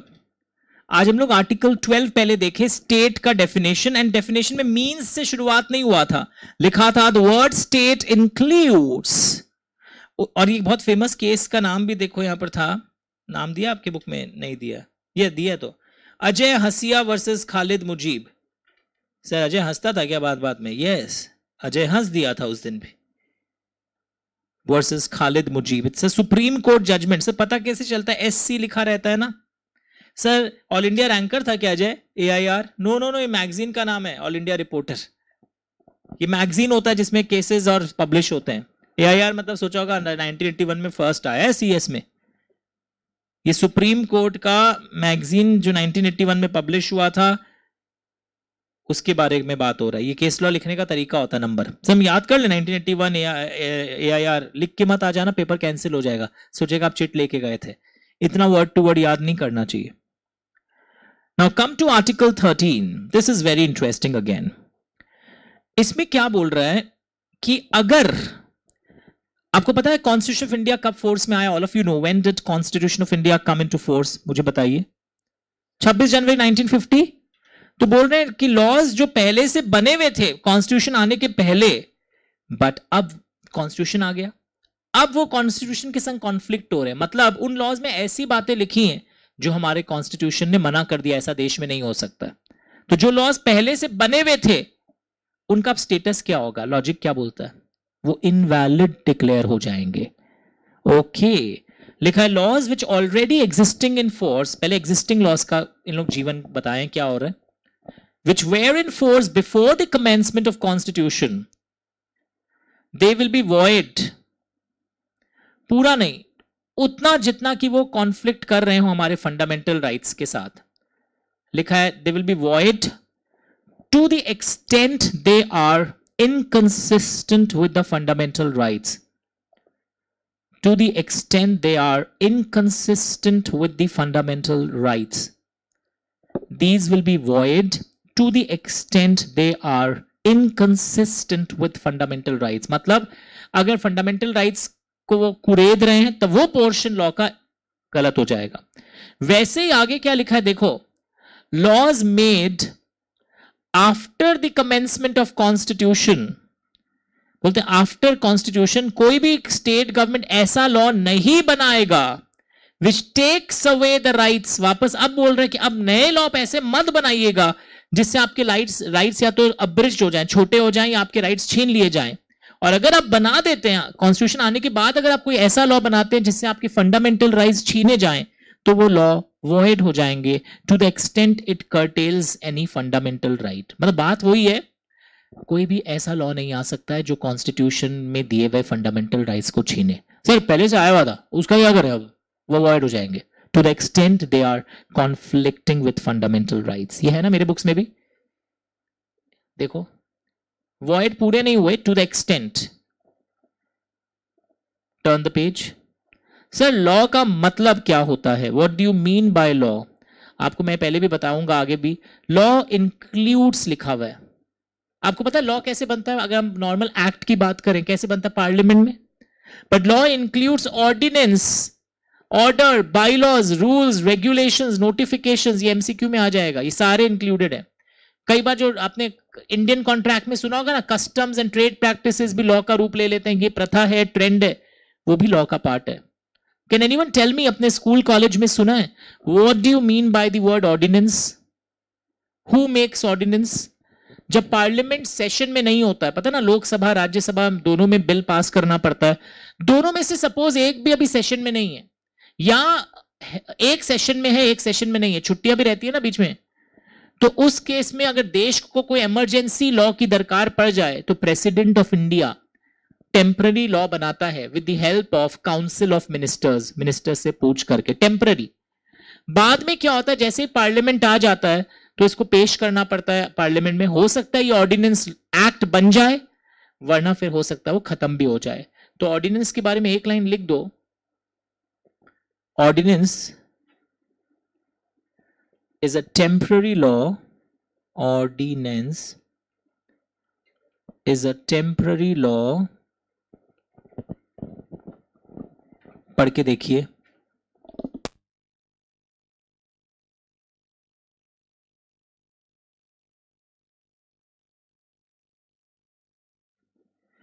Ordinance is a temporary law made by the president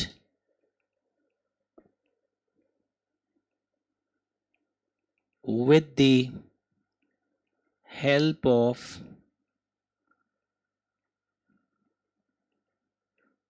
council of ministers.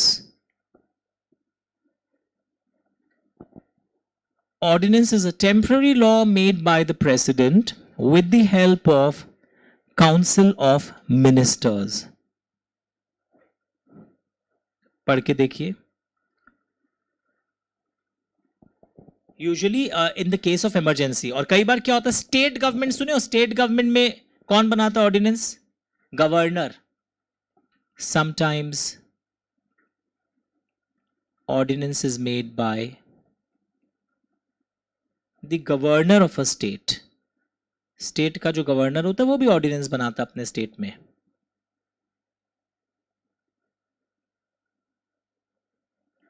Okay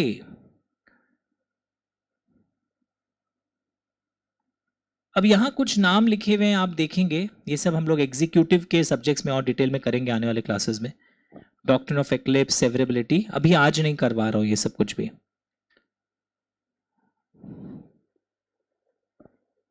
तो basically अगर मैं एक line बोलूं, article 13 क्या बोलना चाहता है? All laws which are inconsistent with fundamental rights are void. सारे लॉज जो इनकंसिस्टेंट होते हैं फंडामेंटल राइट्स के संग, वो वॉइड माने जाते हैं। all laws which are inconsistent with fundamental rights are void। पढ़ना शुरू करिए।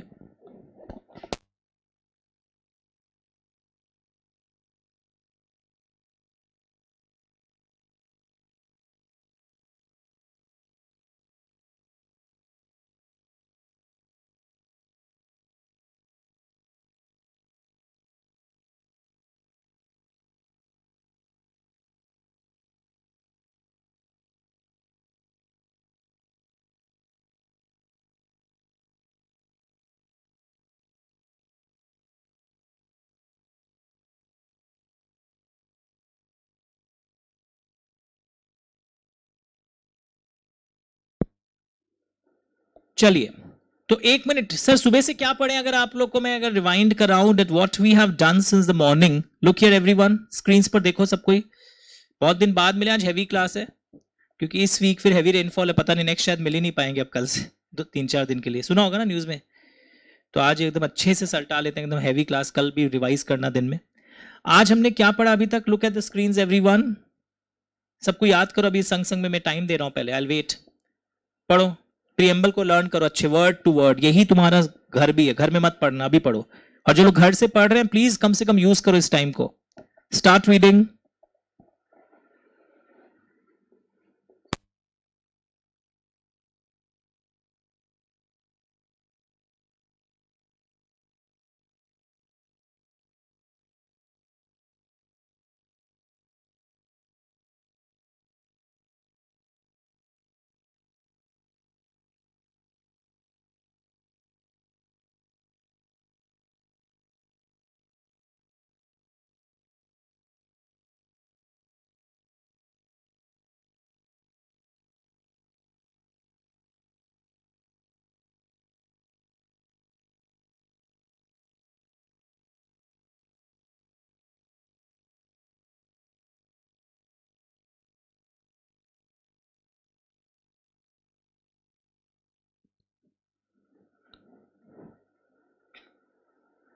We, the people of India, have solemnly resolved to constitute into India into sovereign, socialist, secular, democratic republic.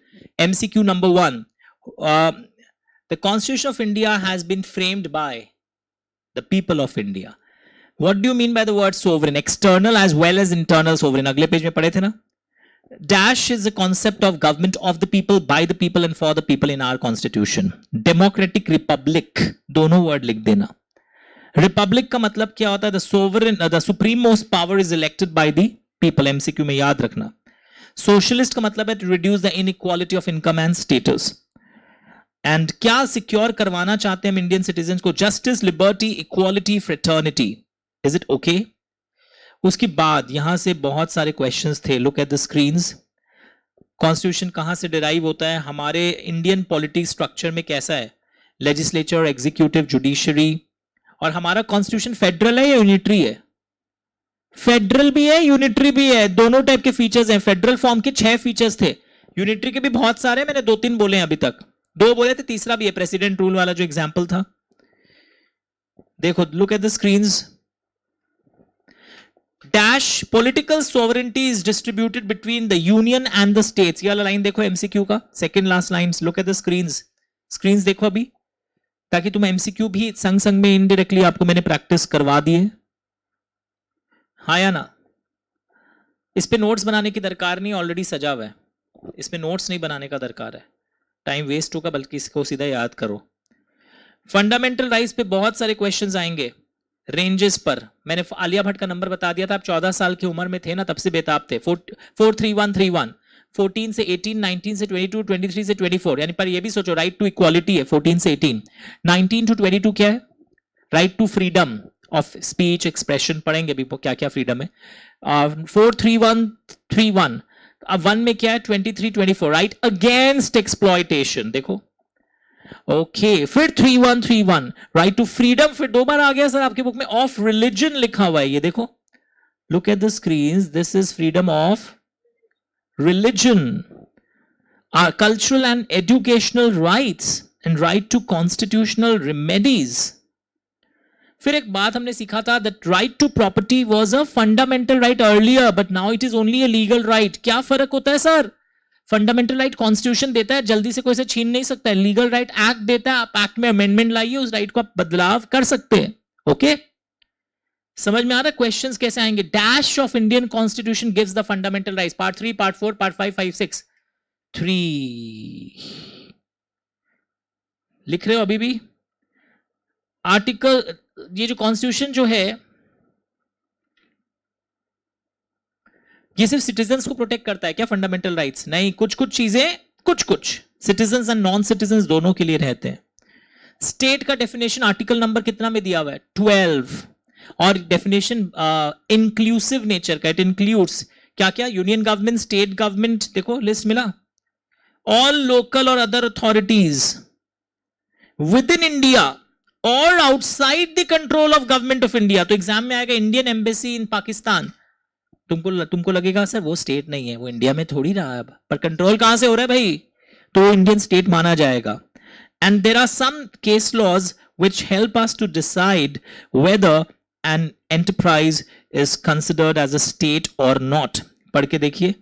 Entire share capital government गवर्नमेंट के पास है, entire expenditure government meet कर रहा है, corporation enjoys a monopoly status, existence of deep and pervasive control, public importance. ये सब सारे वर्ड्स दिख रहे हैं आपको? हाँ या ना? पक्का? अब एक क्वेश्चन आता है कि क्या कोर्ट्स भी क्या स्टेट की तरह ट्रीट किए जाएंगे या नहीं किए जाएंगे? कोर्ट्स नॉर्मली क्या करते हैं? जुडिशियल फंक्शंस डिस्चार्ज करते हैं. पर कई बार कोर्ट्स क्या करते हैं पता है? रूल्स बनाते हैं कि दिवाली में भी क्रैकर बर्स्ट नहीं होगा क्योंकि इससे पोल्यूशन हो रहा है. तो उस समय कोर्ट्स भी स्टेट माने जाएंगे. यानी कि कोर्ट्स जब नॉन जुडिशियल फंक्शंस डिस्चार्ज कर रहे हो. What is non judicial function? कि court is not deciding a case, court is making some rules and regulations. तब कोर्ट भी स्टेट माने जा सकते हैं. लिखवाता हूं, थोड़ा देर रुको, ठीक करके लिखवाता हूं. आर्टिकल 13 ये क्या बोल रहा था? कि कॉन्स्टिट्यूशन आने के पहले कोई लॉ थे, अब पर वो कॉन्फ्लिक्ट कर रहे हैं कॉन्स्टिट्यूशन के साथ. उस लॉ में जो ऐसी मैटर लिखी है कि हमारे फंडामेंटल राइट्स छीने जा रहे हैं, तो वो लॉ वॉइड हो जाएगा to the extent they are conflicting with fundamental rights. और कोई नया लॉ आप ऐसा नहीं बना सकते जो भविष्य में फंडामेंटल राइट्स छीन ले। अगर हो रहा है तो वॉइड माना जाएगा। बोलो हाँ या ना? हटा दो। लॉ के अंदर क्या क्या आ रहा है? ऑर्डिनेंस, ऑर्डर, बाई लॉ, सारी चीजें लॉ के अंदर आ रहा है। ऑर्डिनेंस के बारे में पता चल गया कैसे होता है। एक रफ आइडिया मैंने आपको अभी यहां पर दे दिया, that how is an ordinance made. Is it okay? किस स्टेज पे आपको एमसीक्यू प्रिपेयर करना है, किस स्टेज पे क्या प्रिपेयर करना है, सारा पता चल रहा है। अब हम लोग आगे जाएंगे। 10 second.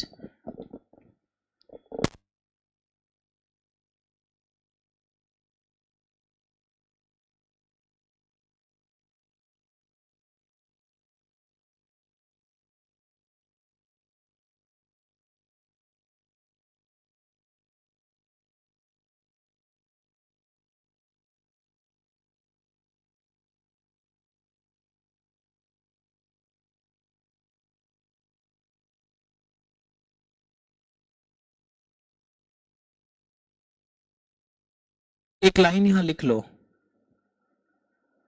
when a court exercises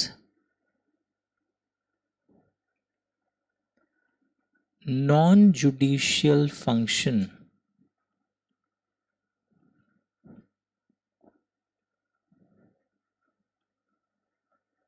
it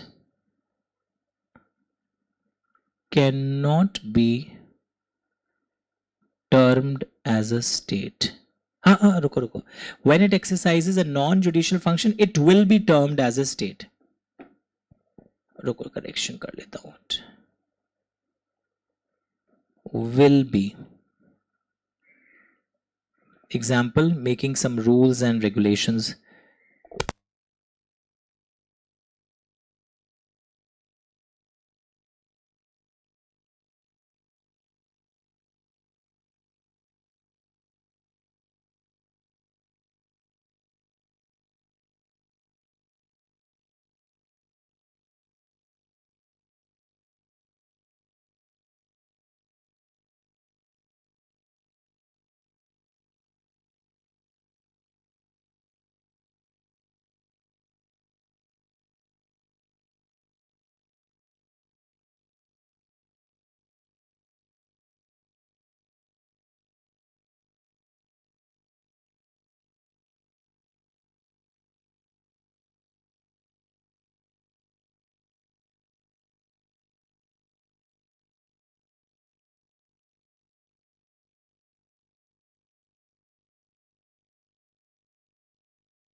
When a court exercises non-judicial function, it will be termed as a state. ठीक है, ये सब छोटा छोटा चीज है, ये एमसीक्यू में बन के आ जाएगा. You have to be very very careful. Turn the pages. अब हम लोग शुरू करने वाले हैं फंडामेंटल राइट्स. तो चलिए, आलिया भट्ट से मिलने का टाइम बहुत करीब आ गया है. Look at the screens everyone. Layout DK ji. Article 14 पहला फंडामेंटल राइट अब आपको नजर आ रहा है अपने किताबों में या हमारे किताबों में, जहां पर भी. और इसकी पहली लाइन देखो क्या है. इक्वालिटी, राइट टू इक्वालिटी था, याद है आपको? राइट टू इक्वालिटी का प्रॉपर नाम क्या? देखो, article 14 says that the state shall not deny. आज मैंने आपको एक कॉन्सेप्ट बैकग्राउंड दिया था ना, वो गुजराती कंपनी, मारवाड़ी कंपनी, तो वहां जाके मत तमाशा करना है. फंडामेंटल राइट आप लोग नौकरी पे क्यों नहीं रखेगा? अगले का कन्वीनियंस. उसको बंगाली बोलने वाले चाहिए, वरना उसके यहां लोग समझते नहीं है काम. The state will not deny to any person. हाँ, पासपोर्ट ऑफिस में ऐसा नहीं हो सकता था. चलो वैसे पर ये वो वाला आंसर नहीं है, इसमें कुछ और है, आइए एक एक करके पढ़ते हैं. State will not deny to any person पे एमसीक्यू क्यों लिखा है बताओ, कोई बुद्धि है तो बताओ, व्हाई एनी पर्सन पे एमसीक्यू लिखा है? Citizens as well as non citizen को ये फंडामेंटल राइट अवेलेबल है. याद है एक पिक्चर आया था आर्टिकल 15, अरे उसका विकी डोनर वाले हीरो का, आयुष्मान खुराना का, देखे हो ना? हाँ वो सब याद है, एबॉलिशन ऑफ अनटचेबिलिटी. वैसे देखो आर्टिकल 14 में बोलता है state will not deny to any person equality before the law. एक फ्रेज ये है, इक्वालिटी बिफोर द लॉ, कानून के सामने सब बराबर है. संजय दत्त बड़ा फिल्म एक्टर था, जेल गया ना, कानून उसके लिए भी बराबर है. राम बाबू किया कुछ, वो भी जेल जाएगा. कल को बुरा मत मानना, अगर शाहरुख खान भी फंस जाए कोई मैटर में तो वो भी जेल जाएगा. तब आप नहीं बोल सकते शाहरुख खान इंडिया की शान, यूरोप में शाहरुख खान के नाम से फॉरेनर्स भी जानते हैं इंडिया के 2-3 स्टार को, अमिताभ बच्चन, शाहरुख खान. वैसे शाहरुख खान सबसे ज्यादा फेमस है, रीजन है कि उसकी बहुत सारी मूवीज उस समय यूरोप में फिल्म हुई थी और बहुत वहां पर उसका बहुत बड़ा प्रेजेंस है यूरोप में. तो लिखा हुआ है कानून के सामने सब बराबर है, कोई भी खून करके पहुंचेगा चाहे वो बड़ा से बड़ा आदमी क्यों ना, उसको भी सेम सजा होगा. और एक लिखा हुआ है equal protection of the laws within the territory of India. कल को किसी फॉरेनर के संग यहाँ पे कोई बटुआ मार हो रहा है, समझ में आ रहा है, चक्कू दिखा के पुलिस वाला से बाइक में निकल रहा है, झांका, ओ कोड़ा है क्या, ऐसे लुट, उसको भी तुमको धरती पर यहाँ पर कोई भी कानून का प्रोटेक्शन उसको भी मिलेगा. सोचो कोई हमारे देश में आया, अतिथि देवा भव फॉरेनर, उसका कोई यहाँ पर बंदूक लगा के चक्कू निकाल के एक उंगली काट लिया कोई, तो उसको क्या लगे, इसी का काटा है ना, इंडियंस का तो नहीं काटा है ना, एक और काट ले इसका. नो, यहां उसको भी प्रोटेक्शन मिलेगा. तो पहला क्या था, it will not deny to any person equality before the law. कानून सबके लिए बराबर है. इसमें एक एस्पेक्ट ये भी आता है, यूनिवर्सिटीज और में आपने देखा होगा जब वो मेडिकल के एग्जाम्स होते हैं, इंजीनियरिंग के एग्जाम्स होते हैं, तो कानून सबके लिए बराबर है. पर अब तुम्हारे मन में एक आ रहा होगा, एक पिक्चर निकला था अमिताभ बच्चन का, आरक्षण, सर इन लोग के लिए रिजर्वेशन है. तो लाओ बोला थोड़ा हो सकता है, तुम अमीर के बच्चे, तुम कहां पढ़ते हो, अमित बछाड़ ट्रेडिंग फोरम में, एसी में पढ़ते हो, नोट्स है तुम्हारे पास, खुद का मेहनत क्या है. ये बेचारा गरीब बच्चा ये सुपर 30 में जाके पढ़ा है, अंडरस्टूड, ये ऋतिक रोशन से पढ़ा है, ये बीड़ा एसी के पढ़ा है, इसके पास एक्स्ट्रा नोट्स भी नहीं थे पहले बार, मतलब बहुत कुछ अलग है ना सुविधाएं. हमारे पास बहुत सुविधा है. एग्जाम के टाइम में एक कोई घर में बादाम खिला रहा है, एक मिश्री खिला रहा है, वहां उसी को सब कुछ करना है सुबह से शाम तक. तुम्हारे यहाँ लाइट्स है, वो लैंप पोस्ट के नीचे जाकर पड़ता है, तो क्या हुआ, थोड़ा सा उसको अगर कम परसेंटेज में भी एंट्री मिल जाएगा तो. पूरे समाज में हम अलग अलग क्लास नहीं बना सकते, पर समाज के एक पर्टिकुलर सेक्शन जो हमसे बहुत पिछड़े हुए हैं, और बहुत ये जो विभाजन मैंने किया है एक रैशनल ग्राउंड पर किया है ना, रैशनल मतलब उचित ग्राउंड. तो ऐसे तो हम बोलते हैं कानून सबके लिए बराबर है. बोला था ना मैंने ऊपर एक line, it will not deny to any person equality before the law. इसका मार्क्स 98% है, इसका एडमिशन नहीं हुआ, और वो जो शेड्यूल कास्ट शेड्यूल ट्राइब्स में आप 94% में भी एडमिशन ले रहे हैं, परसेंटाइल में भी होता है और होगा. तो कुछ रिजर्वेशन हो सकता है बिकॉज वो 2 क्राइटेरिया सेटिस्फाई करेगा तो रीजनेबल माना जाएगा. तो आइए देखते हैं एक एक करके. The state will not deny to any person, learn कर लेना लैंग्वेज, इक्वालिटी बिफोर लॉ और equal protection of laws within the territory of India. तो ये जो इक्वालिटी बिफोर द लॉ, ये इंग्लिश कॉमन लॉ से डिराइव किया गया है. पढ़ के देखो, every person is subject to court, सबको कोर्ट का हियरिंग में जाना होगा जो भी फंसेगा. इक्वल प्रोटेक्शन ऑफ लॉ के इंडिया के अंदर सबको उसके राइट्स मिलेंगे, ये सबको, ये सिर्फ इंडियन सिटीजन्स को अवेलेबल नहीं है. फुल पेज कर दो. बट मैंने अभी जो बोला ना, शेड्यूल्ड कास्ट शेड्यूल्ड ट्राइब्स के लिए हम लोग क्लासीफाई कर सकते हैं उनको अलग ढंग से. Reasonable classification and intelligible differentia, rational criteria, ये 2 ग्राउंड्स लर्न करने होंगे आपको. लर्न थोड़ा बहुत इस टाइप का हो सकता है. मोस्ट इंपॉर्टेंटली ऐसे मेरे बुक्स में भी मिल रहा होगा थोड़ा बहुत, ये जिसके पास शेडेड रीजन मेरे बुक्स में कॉपी कर लो ना, ये इक्वालिटी बिफोर द लॉ का आंसर है. शेडेड रीजन को मेरे बुक अगर कॉपी कर लो, अगर नहीं है, ये तो सब बुक्स में अवेलेबल है. ये रीजनेबल क्लासिफिकेशन भी मेरे बुक में होगा, केस लॉ दिया होगा, Ramkishan Dalmia versus justice Tendulkar, that class legislation is not allowed but reasonable classification is allowed. मैं लाइन लिखता हूं, रुको. क्लास, पूरे सोसाइटी को हम क्लास में विभाजित नहीं कर सकते, class legislation is not allowed, but classification is allowed. पढ़ के देखिए.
Layout. So are you getting these words? Class legislation is not allowed, but classification is allowed. मतलब और दो criteria, reasonable classification scheduled caste वालों के लिए, इंटेलिजिबल डिफरेंशिया का और एक इंग्लिश मीनिंग क्या है? Rational ground. ये रैशनल है ना, बेचारे बिना ट्यूशन के इतना मार्क्स लाए तुम लोग तो tuition, guide books, reference book, super notes, sure short guaranteed notes, उन लोग सिर्फ एनसीईआरटी का बुक पढ़कर अपना मार्क्स लाए बुद्धि से. Did you understand? तो equality before the law and equal protection of the laws. Equality before the law मतलब कानून के सामने सब बराबर है, चाहे सुपरस्टार भी पकड़ा जाए, मिनिस्टर का बेटा भी पकड़ा जाए तो सेम प्रोसीड्यूर कोर्ट का लगेगा. And equal protection of the laws within Indian territory. यहां कोई के संग छीना छपटी गलत व्यवहार नहीं होगा हमारी धरती पर. फॉरेनर गोवा घूमने गया, वहां पर उसको इंडियंस उसका रुपया पैसा लूट लिए और पुलिस वाला वहीं पे एक मुफली खा रहा है, बोले इसका कर रहे हो क्या, कर लो, इसका रुपया लूट लो. No, not allowed. एक पुलिस वाला को बोला भी फॉरेनर, क्या कर रहे हैं आप, बचाइए, ए सिटीजन लोग का हमारा राइट है, फंडामेंटल राइट. फॉरेनर भी जानता था यहाँ का कॉन्स्टिट्यूशन. अरे चौकीदार साहब आप देखिए आर्टिकल 14 इज फॉर बोथ. फिर चौकीदार के पास मोबाइल तो रहता ही है, गूगल किया, हाथों डंडा निकाला और मारा चोरों को कि ये फंडामेंटल राइट दोनों के लिए है, citizen as well as non citizen. Article 15 सिर्फ सिटीजन को प्रोटेक्ट करेगा, सिटीजन को on the basis of state. अच्छा, प्रोहिबिट्स द स्टेट.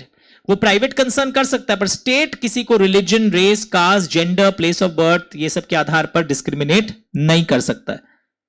अंडरस्टूड? कोई भी सिटीजन को shop, public restaurant, hotel, places ये सब में जाने के लिए मना नहीं किया जा सकता. अंग्रेजों के समय पता है क्या था? कोई भी इंडियन घुस नहीं सकता था. कोई क्लब में घुस जाता था तो डॉग के साथ बैठा देते थे. अमिताभ बच्चन का एक पिक्चर देखिए, मर्द नाम का एक पिक्चर आया था, क्या क्या उसके संग किया था उन लोग, वो घुस गया था. तो पुराने जमाने में होता था अनटचेबिलिटी. अब तो मेट्रो में इतनी बार ये सब और आएगा भी. ये आर्टिकल 15 दिखाई दिया पहले आपको, पढ़ के देखो. हाँ, विमेन एंड चिल्ड्रन के लिए थोड़ा स्पेशल हो सकता है. अब अपना खन्ना बाबू भावुक हो गए, नहीं महिला सीट पर क्यों बैठी है बस में, हम खड़े रहेंगे वो बैठी रहेगी. तो समझो यार, विमेन है, एक्सपेक्ट कर रही है बच्चा, ये बैठ गई तो क्या हुआ, नहीं हम भी बच्चे हैं, हम भी बैठेंगे. जिद करने से नहीं होगा. यहां पे एक्सेप्शन दिया हुआ था, पढ़ के देखिए, बच्चों के लिए भी होता है.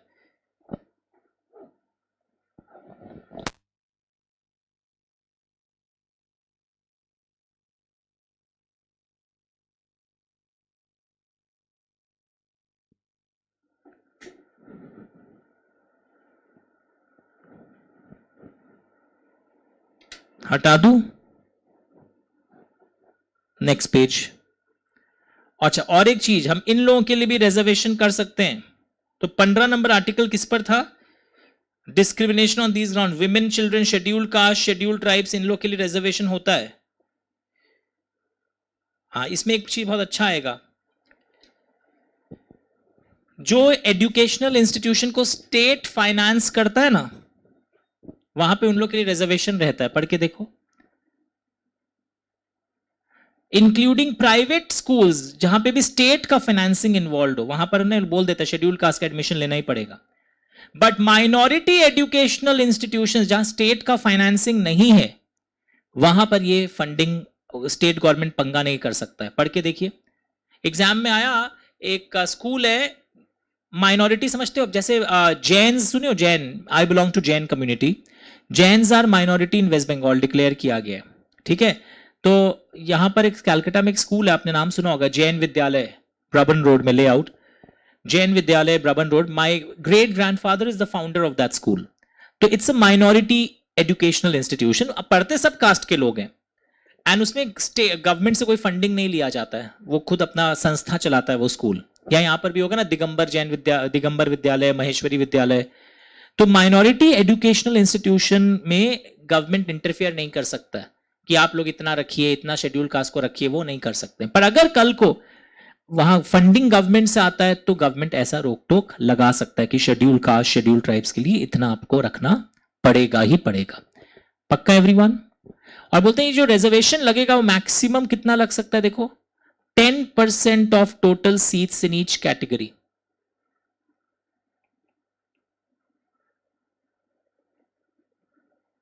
अब इकोनॉमिकली वीकर मतलब क्या होता है, गवर्नमेंट डिसाइड करता है, स्टेट गवर्नमेंट। तो ये एमसीक्यू में आ जाता है, लिख देना अगर आपकी बुक में नहीं है, कि कितना रिजर्वेशन लगा सकते हैं, special provision 10% of the total seats in each category.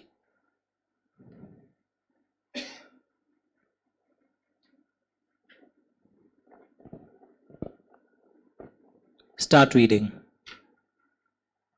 10% of the total seats in each category. बोलो मिला? नेक्स्ट देखिए, article 16। Article 16 guarantees to all citizens, ये भी सिटीजन्स के लिए। अच्छा, सिर्फ 15 नंबर, 14 नंबर जो था वो किसके लिए था? सबके लिए। 15 में भी देखो क्या था, लैंग्वेज ऐसे चेक किया जाता है, सिटीजन मिला क्या?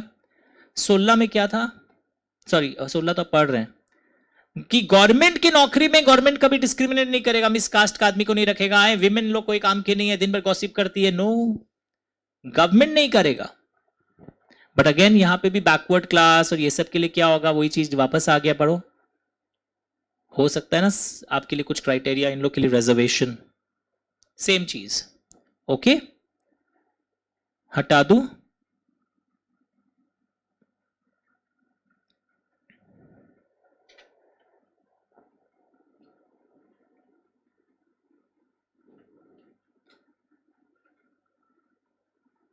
हटा रहा हूं।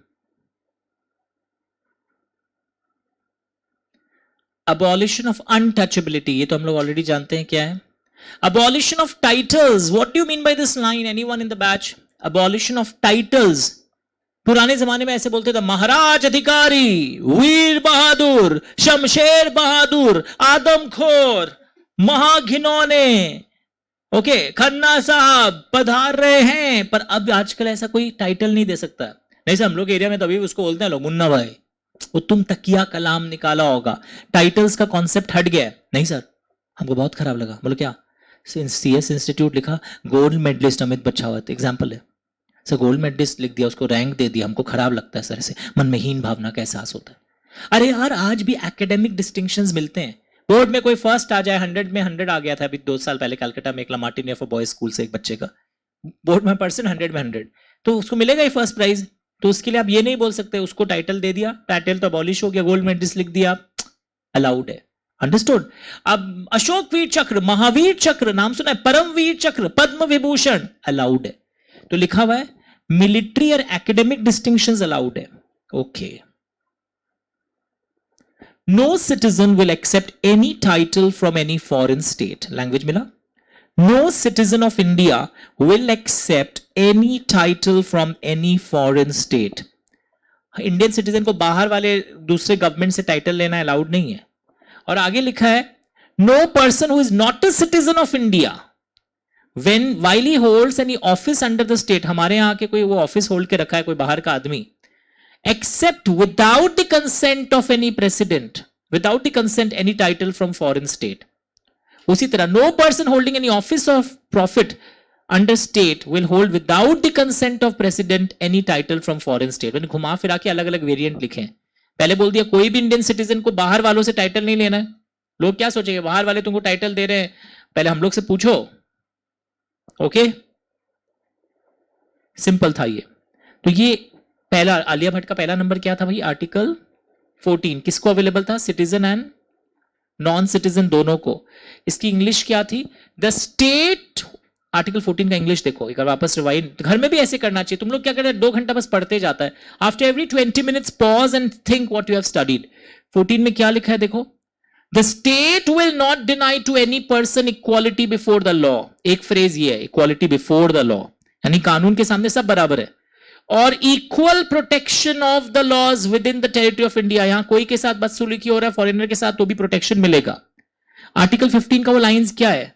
15 का लाइन क्या है? It prohibits the state from discriminating against any citizen on the grounds of religion, race, caste, sex, place of birth or any of them. पर exceptions भी थे या women, children, scheduled caste के लिए। लैंग्वेज देखो, उसके बाद था हमारा 16 में क्या था? All citizens will be given equal opportunity in appointment under the state. State government के नौकरी में वो जो बंगाली बाबू जो थे वो कुछ बोल सकते थे। 17 क्या था? अनटचेबिलिटी। 18 क्या था? Abolition of titles. तुमको रेंज पूरा पता होना चाहिए था। 14 नंबर घर में कौन रहता है, 15 में कौन है, 16 में कौन है, 17 में कौन है, 18 में कौन है, ताकि अगर एमसीक्यू इन नंबर्स पर भी आए तो भी आपका कमांड अच्छा रहे। ओके, एक क्लास शुरू करते हैं, आज पूरा नहीं करेंगे। Article 19 rights relating to freedom. Article 19 this is rights relating to freedom. पढ़ के देखो। It guarantees certain fundamental freedoms. 6 rights है, A, B, C, D, E, F, G, 7 दिख रहे हैं शायद। ओ नहीं, ये हट गया एक तो 6 ही हो गए। चलो इसको, इस पे बहुत क्वेश्चंस आते हैं। फुल पेज करो एक बार। 6 freedoms of citizens.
Okay, sparrow क्यों बोले इसको बताओ।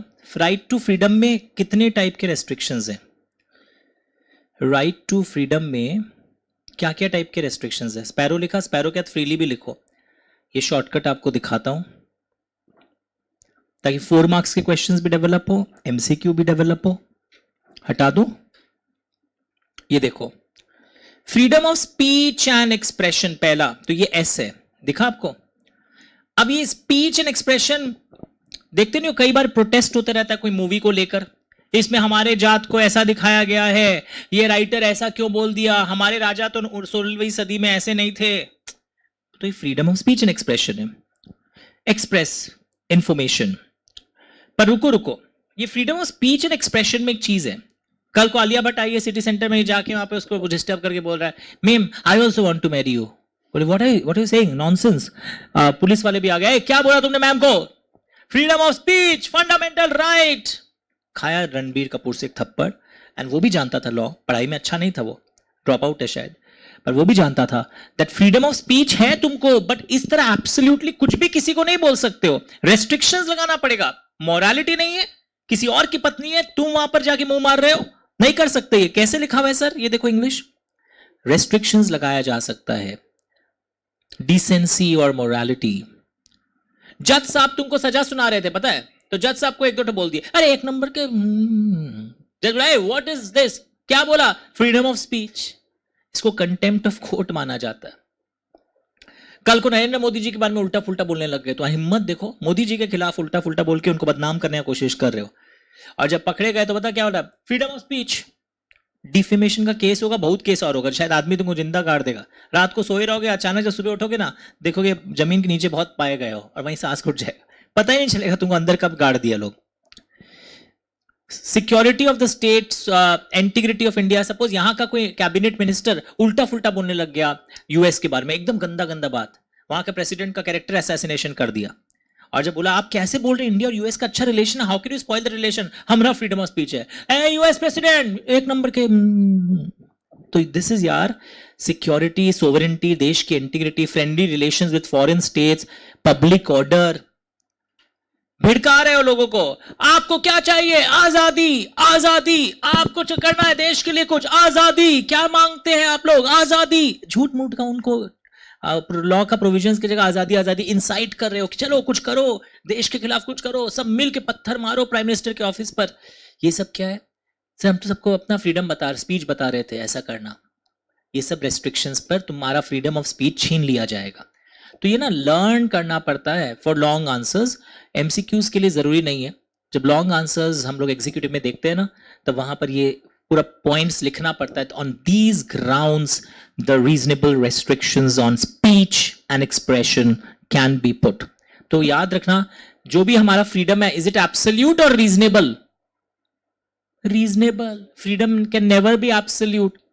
कल के घरों में घर के बड़ों के सामने उल्टा फुल्टा बात बोलते होगे और उन लोग बोलते हैं व्हाट है, क्या बोल रहे हो तुम, फ्रीडम ऑफ स्पीच। कौन सिखाया? सर लोग सिखाया। कब? अभी करके आए दोपहर में। अलाउड नहीं है। ओके, अब ज्यादा होशियारी मत करना, सर उन लोग काम ही ऐसा करता, आप जानते नहीं, मेरे घर में कोई मेरे को समझता ही नहीं है। तुम नहीं समझे हो, तुम समझोगे और 10 साल बाद जब खुद कभी पेरेंट बनोगे और वहां जब अपना पार्टी से झाड़ खाओगे बच्चों से, तब समझोगे। Assemble peacefully and without arms. बहुत सारे लोग सब चक्कू हाथ में लेके जा रहे हैं, उन्होंने बोला कहां जा रहे हो, एकदम बड़ा बड़ा चक्कू दाव लेकर। हम लोग कहां, इंडिया है, हम लोग इंडिया में कहीं भी घूमेगा। अरे विदाउट आर्म्स जाओ, ऐसे कौन जाने बोला तुमको? Okay, form associations and union, labour union और बनता ही अलाउड है आपको बनाना, फ्रीडम है। इंडिया में कहीं भी घूमो फ्रीली। अचानक गवर्नर हाउस में चले गए 150 लोग, उन लोग सब घूम रहे हैं, उन्होंने बोला क्या कर रहे हो आप लोग? बोले इंडिया के अंदर ही तो है, ये इंडिया का गवर्नर है, हम घूमेंगे यहाँ पर। Reside in any part of India, दूसरे के पड़ोसन के घर में जाके सो गए उसके बेड पर, वो बेचारी अपना चौका सल्टा के आई, ए कौन है वे, आज यहीं सोएंगे हम। बोले कैसे? हाँ आज तुम लोग हम लोग के घर में सो, हम लोग यहीं सोएंगे, हाँ अच्छा लग रहा है। बोले कैसे, हाँ how can you do this, fundamental right, reside in any part of India. वाह वाह वाह वाह, कैसे भाई, दूसरे महिला के घर में जाके आप लेट गए, उसको बोल रहे हमारे घर में चली जाइए, हम यहीं सोएंगे। अच्छा आपके यहाँ साउथ ओपन है, हवा ज्यादा आता है, वास्तुशास्त्र के अनुसार बढ़िया आपका घर। Freedom to practice any profession और carry on any occupation, trade और बिजनेस। मतलब अचानक तुम डॉक्टर बन गए, साइंस में एमबीबीएस हुआ नहीं, डॉक्टर का एक चेंबर बना लिया अपना और साइन बोर्ड लगा के प्रैक्टिस कर रहे हो, तो तुम्हारे बैच का एक लड़का जो असली डॉक्टर था, वो एक दिन आया, तुम तो फेल हो गए थे ना एमबीबीएस में, ये कैसे कर रहे हो? नॉलेज तो है ही, पढ़े तो थे, डिग्री नहीं मिला तो क्या हुआ? बोले ये अलाउड नहीं है, पर तुम लोगों को एनेस्थीसिया भी देते हो। तुम तो जब अपने लोग प्रैक्टिस करते थे, एक बार मैं सर को गलत एनेस्थीसिया दे दिया था, 2 दिन तक उठे नहीं थे। वो अलग अलग का बात है। What the hell are you doing, how can you practise this profession? A fundamental right, I can practise any profession, trade. Shut up. जब कोई क्वालिफिकेशन चाहिए होता है तो पहले वो पाइए। आप समझ में आ रहा है आपको? ये स्पैरो क्यों बोला? सर आप बोला हम सुन लिया, नो। ये एस क्या था? स्पीच। ये पीसफुली। ये ए क्या है? एसोसिएशंस। ये देखो एसोसिएशन। ये आर क्या है? Reside in any part of India. ये ओ क्या है? Any occupation, profession can be practice. लिखो स्पैरो नाम क्यों पड़ा? पहला वाला एस और पी था। से फ्रीली क्यों है? ये वाला मूव फ्रीली। स्पैरो एक पंछी होता है, पता है, डब्लू भी लगता है नाम में, और वो उड़ता है ना फ्रीली, तो बस ऐसे याद किया, स्पैरो फ्रीली। अगर कोई पूछे राइट टू फ्रीडम के अंदर क्या है, उसमें डबल आर भी होता है। तो एस इज फ्रीडम, एस से क्या आया? स्पीच एंड एक्सप्रेशन, हम अंदर भी याद करवा रहे हैं आपको। फिर पी से क्या आया? Freedom to assemble peacefully without arms, freedom to move, form associations, freedom to move freely throughout the territory of India. तो एग्जाम में गंदा एमसीक्यू दे देगा, एंड इवन आउटसाइड। अब तूने कहा जाते ही हम लोग तो बाहर, आउटसाइड के लिए हम लोग क्यों गारंटी दें? वो रॉन्ग होगा, choose the odd one out पूछेगा एमसीक्यू में। Freedom to reside in any part of India, freedom to practice any profession, occupation. समझ में आ रहा है स्पैरो फ्रीली का मतलब? चेक करो प्लीज बच्चों। पर ये रेस्ट्रिक्शंस लॉ लगा सकते हैं, पढ़ के देखो। They must be reasonable. Long question जब आता है ना, एक्सप्लेन राइट टू फ्रीडम, तो अपने आप परमिसिबल रेस्ट्रिक्शंस भी समझाना पड़ता है इन एग्जीक्यूटिव। तो इस तरह आपके पेपर्स डेवलप होंगे। Start reading, long and MCQ दोनों। और ये बहुत फेमस एमसीक्यू है। Restrictions are always absolute, totally absolute, eventually absolute, reasonable, reasonable को टिक करना। ये जितने भी राइट्स हैं ये रीजनेबल हैं, कोई भी आपको परमानेंट राइट नहीं देता है। रिमेंबर दिस एवरीवन, कोई भी आपको परमानेंट राइट नहीं देता है। Is it okay?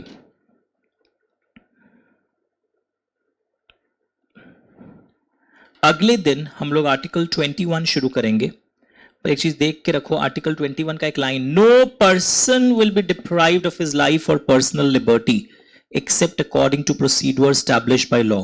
पर्सन पे स्टार लगा लो, कई लोग लेट ज्वाइन करते हैं ना। ये देखो नीचे पर्सन वर्ड मिला आर्टिकल 21 में, सीधा 1-1.5 पेज बाद होगा मेरे बुक में। इंस्टीट्यूट का बुक लेके आना आज अगली बार से। मैं कितने दिन से बोल रहा हूं बुक ले आओ। आर्टिकल 21 देखो है सबके बुक में। नो पर्सन मिला वर्ड, यानी सिटीजन एंड नॉन सिटीजन दोनों के लिए अवेलेबल है। ठीक है, ये अगले दिन होगा। So that's it for today, thank you so much. I am assuming your other subjects are also going on. और मैं इस वीक में कल तो नहीं लूंगा, बट परसों तरसों रेनफॉल के सिचुएशन को देखकर डिसाइड करता हूं। बाय।